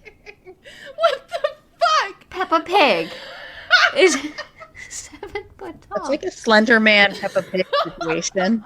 But then her little accent. I know, okay. This is in the sun. Okay, I can't. I have to move on from Peppa. I have to unlearn that Peppa Pig is 7 feet tall. That's nightmare fuel. Yeah, that's life Not ruining. cute little Peppa Pig, but Peppa Pig. What were we doing before this? How did I get here? Hagrid and giants and height. Hagrid. And Yeah, you Hagrid, okay. Google searched it. Oh, yeah. So I feel like they're probably around the same height in the book. Right. Because he assumes that she's half giant and he is half giant. So he must be assuming the same amount of giant in there. Yeah, true. We don't get like great details because, as a reminder, Harry's our narrator, but he does like equate them in terms of size. So I just imagine them as similarly heighted at Maybe least. then. But I know we don't have an answer, but the idea of how to make a half giant sounds very painful or very destructive or very weird. It's like a Chihuahua and a Great Dane. Yeah, and the thing is, I have seen a tiny dog hump a big dog. My friend has like a terrier, and then like I think a But Great that Dane. No, a awkwardness, greyhound. if you want to use that analogy of a little dog and a very large dog, and it has to be a certain way, otherwise it doesn't work out well in the end, essentially. Those two are like a big dog and a small dog are like similar. Yeah. They really make it seem like giants are like another creature. Yeah. Giants are like 15 feet tall. And that they Because, just enjoy killing, which I'm sure like this wizarding world is very racist. So that's yeah, so the dynamic just seems really difficult. yeah. I don't love the expression throwing a hot dog down a hallway. That's an expression. And why would you That's an bring that expression up? about what men like to, and I think that was like a high school expression that boys would joke about sluts, but now we celebrate sluts because we're woke. But I think that a human dude fucking a giant woman, cis all around. I think that would be like throwing a hot dog down a hallway. This might be the high school thing that I heard, like the random thing, and it kind of counts because we're talking about witches and wizards. As we had the idea that I heard in high school once or twice was wizard sleeve. That's like your version of, I guess, everything goes in, or like the girls who sleep with a lot of guys, essentially, like a Mary Poppins bag. Like, are you relating a vagina to a bag of holding right now? Essentially. I love that. I do. I love that. That's what I heard in high school. No one, you have to refer to my vagina as the bag of holding. I don't accept the word vagina. But like the term wizard sleeve was used. Wizard sleeve is acceptable. But yes, the bag of holding, yes. Did y'all watch Broad City at all? I have, but I haven't seen all of it, so. As Alana says in, I think, the first episode of Broad City, which made me love it, the vagina is nature's pocket. Yes, indeed. I remember a dude asking me in high school if you could put stuff up there, and I was like, technically, and he was like, so what do you have up there? And I'm like, oh, no, not like, It's no, not like storage container. And that guy was my best friend, and he's still my best friend. Hey, David, he's having a great time in West Palm Beach.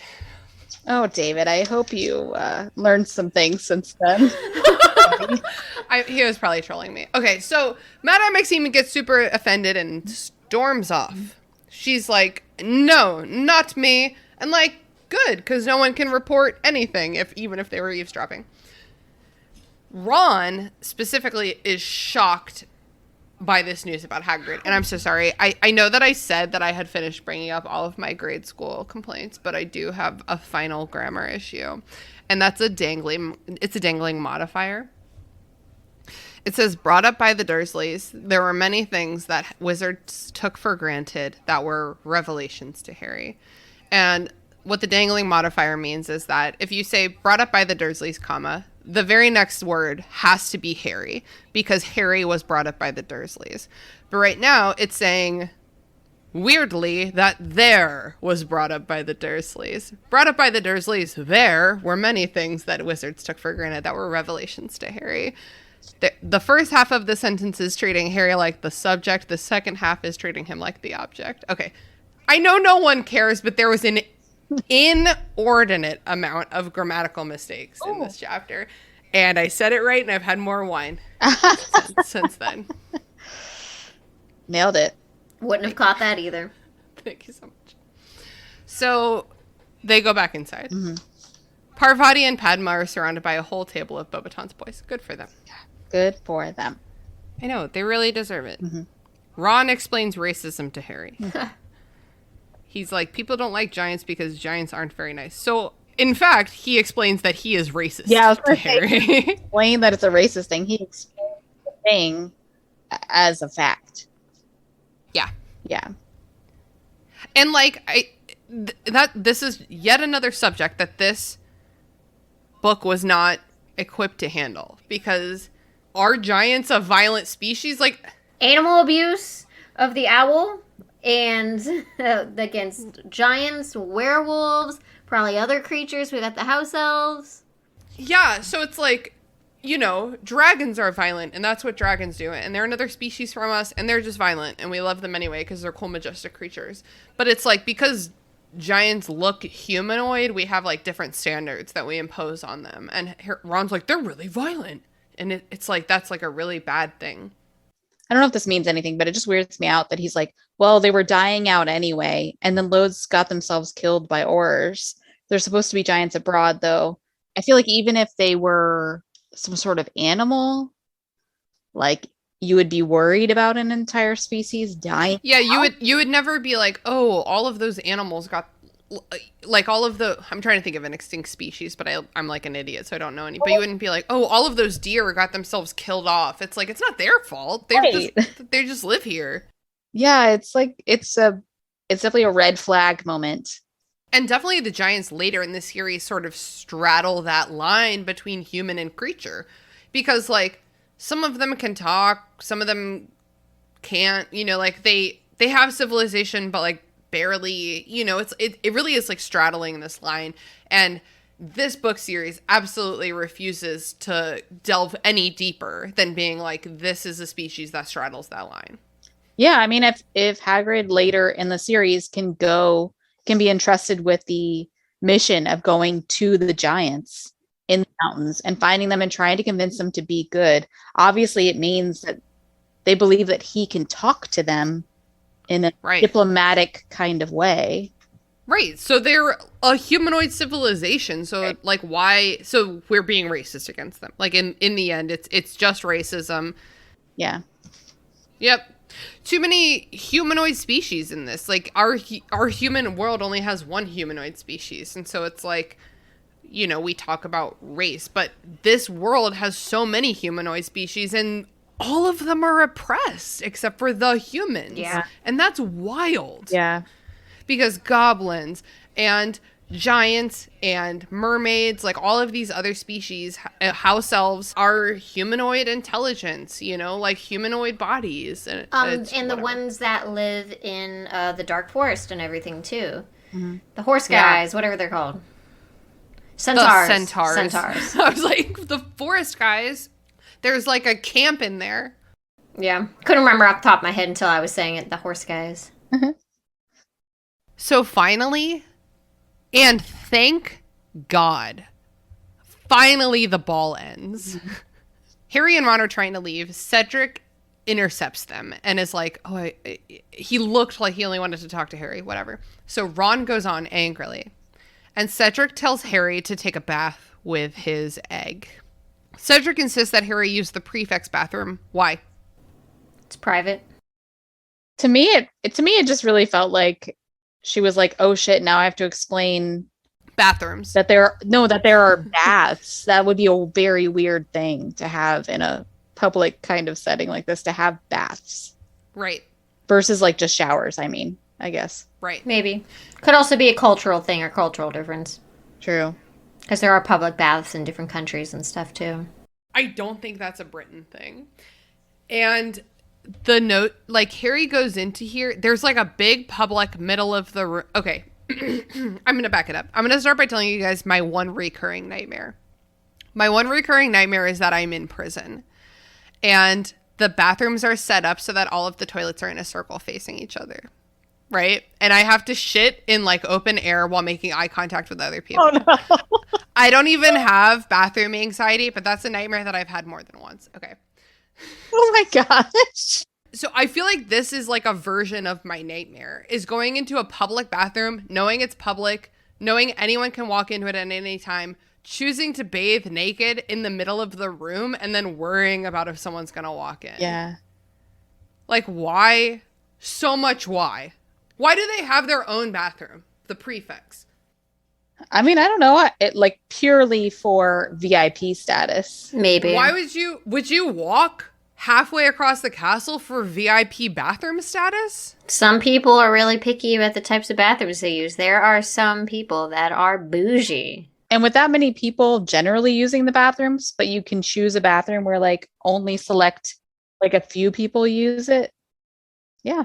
Yeah, I could imagine if you're like an RA in college or something and that like you have your own bathroom, especially if you live alone. Imagine using the bathroom as a shower with either the younger people or the annoying people that are still your own age. You are a step above them and they're annoying as shit and you may or may not have to report them doing stupid shit in the bathroom and you're like, I just want to take a shit or I just want to take my bath and relax. But I can't because so-and-so is shoving so-and-so's head in the toilet. So I can't relax. The prefect's bathroom, in the prefect's bathroom, almost like the teacher's They can be lounge, like off no one's duty. watching anyone. Yeah. Okay. But Harry comes away from this encounter thinking to himself, quote, that had been extremely strange advice, unquote. And I think that sums it up. It was extremely strange advice. Do you guys remember reading it the first time if that was obvious to you? Like, I feel like in that moment it was obvious that like, oh, if this thing is, he's specifically asking if it wails, and if it wails, you should take it to a bath. Like, that's so obvious that means underwater it won't wail. Yeah, I can't remember if the first time I read that, because, like, we were relatively young. Yeah. Still. So the way we process things is just, like, that's why it's good to reread these things. You, like, oh, like, one, we already know what it actually is, and two, when you read it actually again, you're like, Foreshadowing. It's true. And me as a character, I have this like weird personality trait that makes reading books delightful to me, which is like I'm really bad at critically anticipating like what is coming next in a plot. Like I can read any mystery and be I feel like blown away. I'm pretty good at it. Like my critical thinking skills in high school for advanced like reading classes, like the way I annotated notes, I was so good. So I definitely used that in college for things. But like if I read this past the age for the first time, like if I read it in middle school and high school for the first time, I probably would have. But at the age it came out, I wouldn't have. You're right. Because I think my dad actually read the first 4 books together. Oh yeah, and it's harder to pick up clues when someone else is reading. Yeah, because my dad read the first 4. I think the first one I read by myself was The Order of the Phoenix. So I probably would have caught it when I was younger. Super depressing. Yeah. Yeah, I guess as an adult, I might make that connection. Yeah. Like take a bath. Why the fuck would you take a bath? Yeah. So whatever. Harry goes back to the common room and Ron and Hermione are having a screaming row, which is definitely the first time I think that I saw this word row, which is a British word used in this way. Mm-hmm. Harry, I do love it. I love that it takes place in the common room. It's like a more intimate fight than in the movies. It takes place like in the entrance hall and like everyone's watching. Like I love that this is a moment that belongs to just Ron and Hermione, and it's like it's a very raw, vulnerable moment. Yeah, and that's been going on before anyone got there. Yeah, yes. Yeah. So Hermione insists, like, if I'm sure he said something, like, I'm sure he walked in, there she was, and he said something shitty to her. Like, I'm sure that's what it was. He was like, oh, did you have a fucking good night with Vicky? And he just couldn't fucking help himself because he's miserable. Mm-hmm. So she insists that if Ron doesn't like her being with Victor Crumb, next time he should ask her to the ball or, like, whatever before someone else does and not as a last resort. Yeah. Right? Ron says Hermione has missed the point entirely, but in an uncharacteristic moment of wisdom from Harry, he notes that Hermione had gotten the point much better than Ron had, but of course, Harry is not going to do anything about it. I love Ron's reaction in that moment too, which is like so typical of being in an argument when someone really catches you, like really sees you, and you're trying to act tough, and you're so thrown that you can't even lie your way out of it. You can't. Yeah, you're just like, you're just extra you don't angry. even get it. Like you don't even get it. You don't even know me. Phrases that don't even mean anything. Yeah. He's such an idiot. Just more proof that he was a little shit. Yeah, this book came out in 2000, so I was still in like kindergarten, first grade. So there was no way I was reading this book as it came out. True. We and were I wouldn't young. expect you to extrapolate anything from it if you did. Yeah. I'd be just impressed. I'd be like, that kindergartner knows the word mulishly? Yeah, because I was like 5 when I got the first book. So the time this book came out, that's when I got the first book. Mm-hmm. Well, that's the end of the chapter. Is there, I mean, we've been on a wild ride. This is, I think, probably the longest episode we've had this whole season so far. Correction. It's the longest episode we've ever had that I didn't feel compelled to split into 2 parts. So congratulations to us. And frankly, I wouldn't have picked a better chapter to do it with. But is there anything that you guys want to touch on that we didn't talk about enough? Any themes you want to drive home? Anything you just want to like revisit real quick before we move on? I think we talked about a lot of the things just to re-go over. Like, this was a pretty accurate book when it comes to feelings and the stupidity of teenagers when put in awkward situations. Mm-hmm. Especially when it's like, we're wearing things you normally don't wear, you're doing things you normally wouldn't do.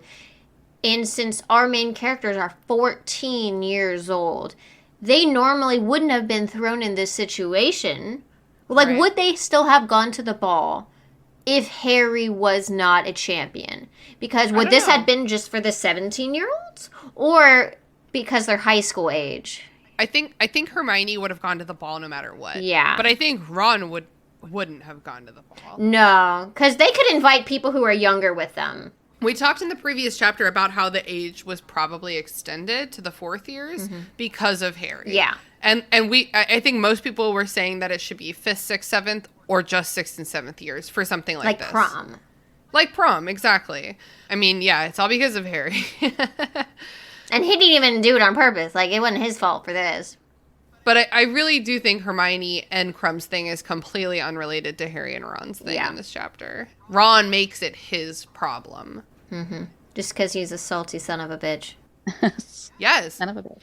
Mary-Peyton, what about you? Any like anything you want to touch back on or? No, I mean, I think we touched on all of it. Just like such formative years right here that can really affect you negatively or positively. But luckily, we know that the golden trio makes it through. You have to go through being this person to become like a better person. Yeah, it gives you empathy for sure. Yes. So, Fawna, what was your favorite moment in this shit show of a chapter? Favorite moment? Yeah, you got to pick one. Sorry. Maybe just Hermione really knowing that she is valuable and not just a sidekick. That's a beautiful answer, and I'm crying. And I'm crying because I love women, and they deserve so much. Mm-hmm. She's not just what people would assume, like, she was a little girl. Like, she had crazy hair, she was able to do things. Like, this is the time when puberty starts to really hit, because this is the age where I was getting my eyebrows done, I was getting my hair highlighted, I was doing this, doing that. So I was at the same age as when she was going through this transformation of awkward hormonal teenager, preteen, and then becoming, like, that like you're a teenager, but you're not like full functional teenager because you're still kind of in that junior in-between, teenager. Yeah, you're in between preteen and teen. And then 16 and 17 is when you're really a teenager. But like that moment of when all of a sudden you're getting attention. I remember when my eyebrows got done, my hair got cut, and all these different things I was doing. I went from 0 attention from guys beyond friends to all the attention. So literally I have experienced that. Yeah. And I think that made her feel like she isn't just the smart girl. Like, she can literally feel like a girl that's not just brains, even though she projects that's what is most important to her, even though it's not. Right, absolutely. Yeah.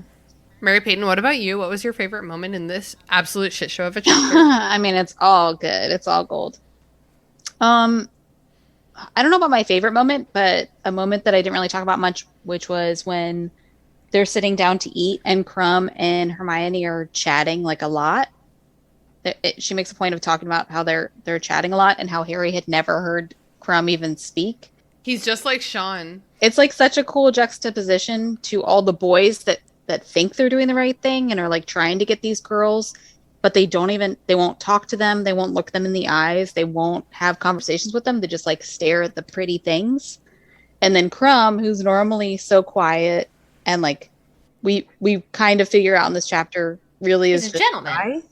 Shy. Yeah, he's just shy and maybe feels awkward. And in this moment, he is chatting with a girl who is super smart. Speaks a different language. And yeah, I didn't even think about that, honestly. Man, I think I already mentioned once in this episode that I've been really obsessed with Pride and Prejudice recently. I've been rereading and rewatching it, and Victor Crumb is a total Mr. Darcy. He's not rude, he's just shy.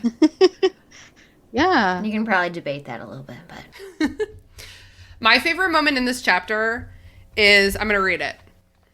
You look, nice, he said awkwardly. That was the first and only moment that I thought Harry could pull this night off, is when he tells Parvati Patil that she looks nice.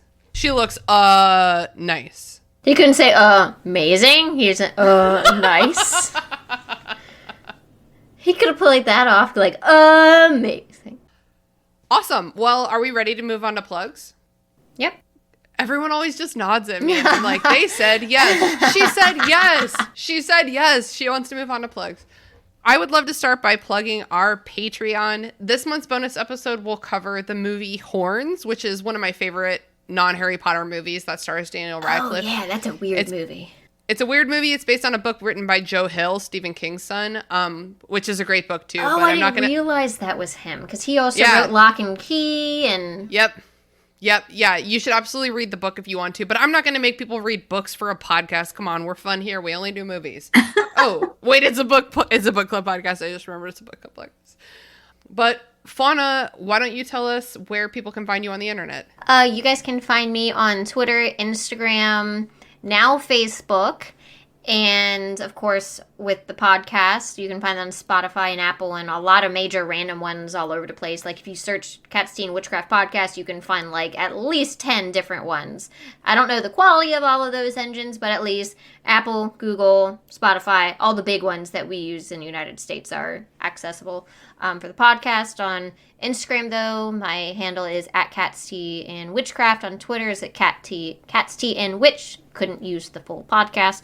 And then Facebook, I have the Facebook page and I have a Facebook group. I would recommend listening to the podcast for a couple episodes before you try to join the group, because I ask specific questions to make sure it is only listeners.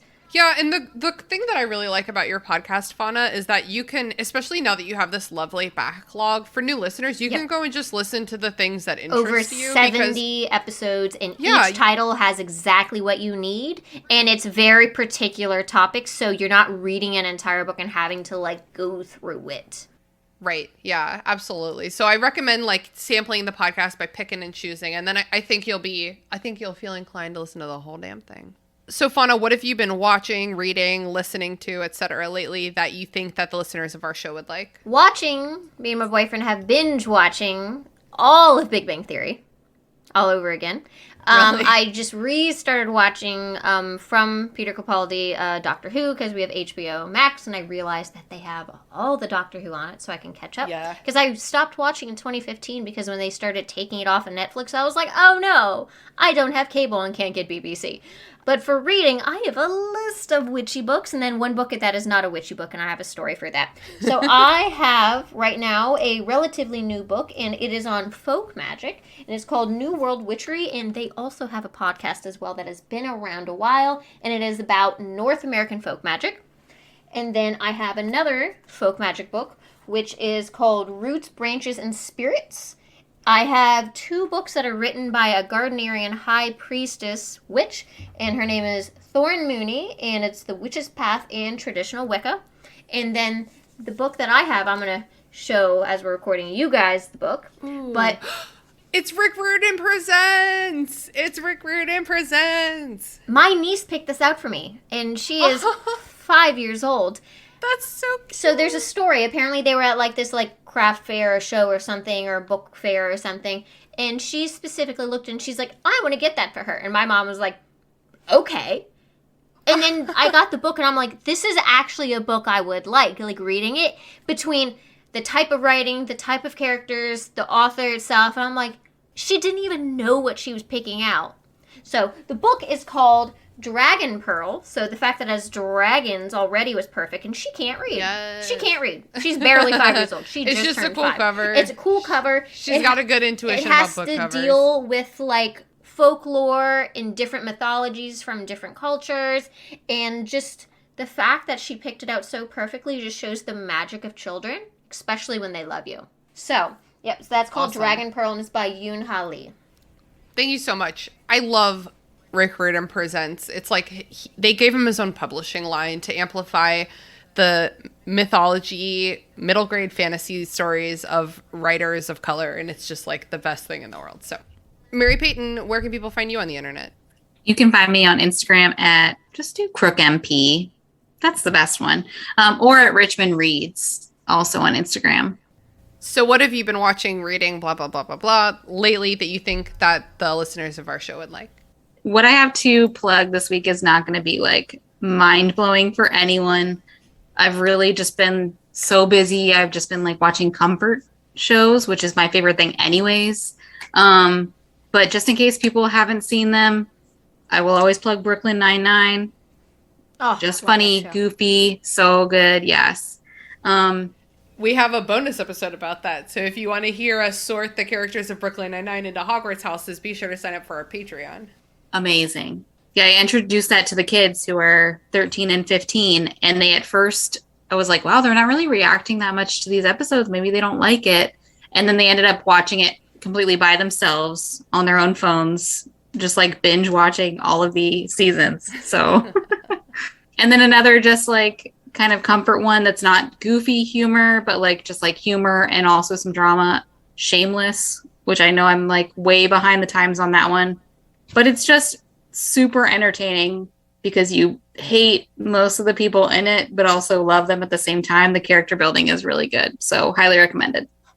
Yeah, I second both those recommendations. Yep. I've been your host, Christina. You know where to find me. And this week I'm plugging a movie. I have been reading a lot lately, but this week I'm fucking plugging The Tragedy of Macbeth, which came out in 2021. It's an absolutely fucking beautiful adaptation of Macbeth. It stars Denzel Washington as Macbeth. I mean, it's just, you know, the language is Macbeth. They don't do anything creative with, like, the language of it, but the cinematography is mind-blowingly cool. It's shot all in black and white. It's all incredibly stark and abstract scenery. Like, it's designed to look like they're on a stage, but in, like, a gothic black and white kind of way. It's the most dramatic thing I've ever laid eyes on, cinematographically.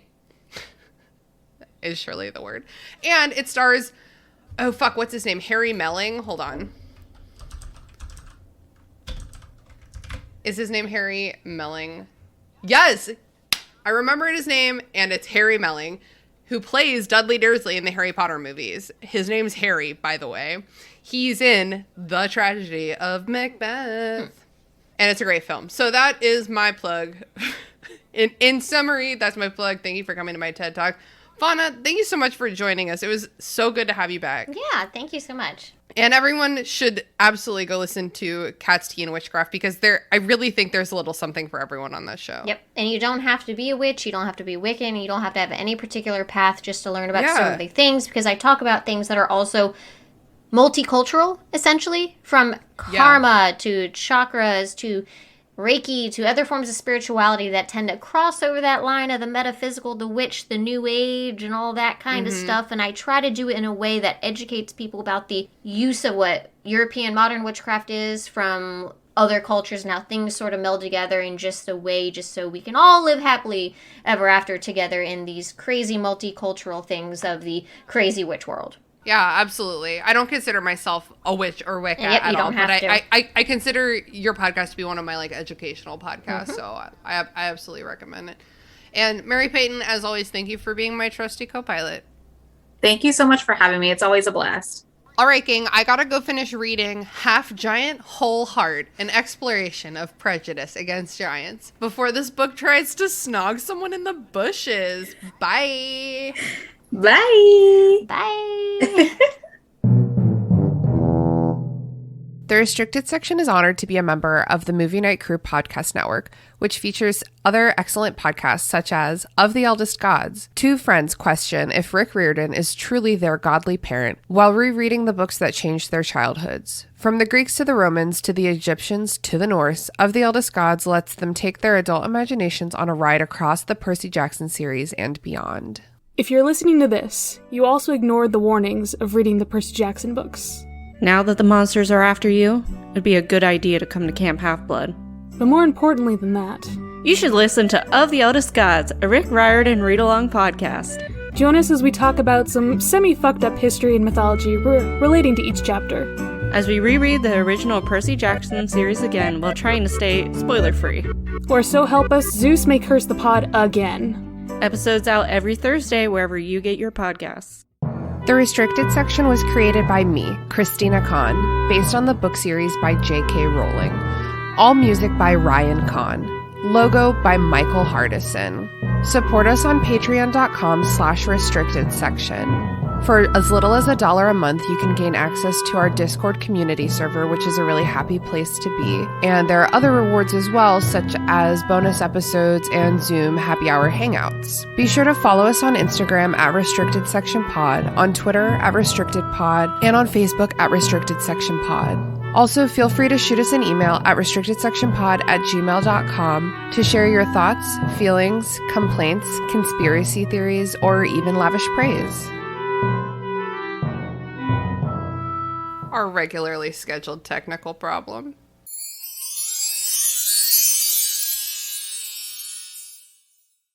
That movie sucked. I kind of liked it. Movie Night Crew Network.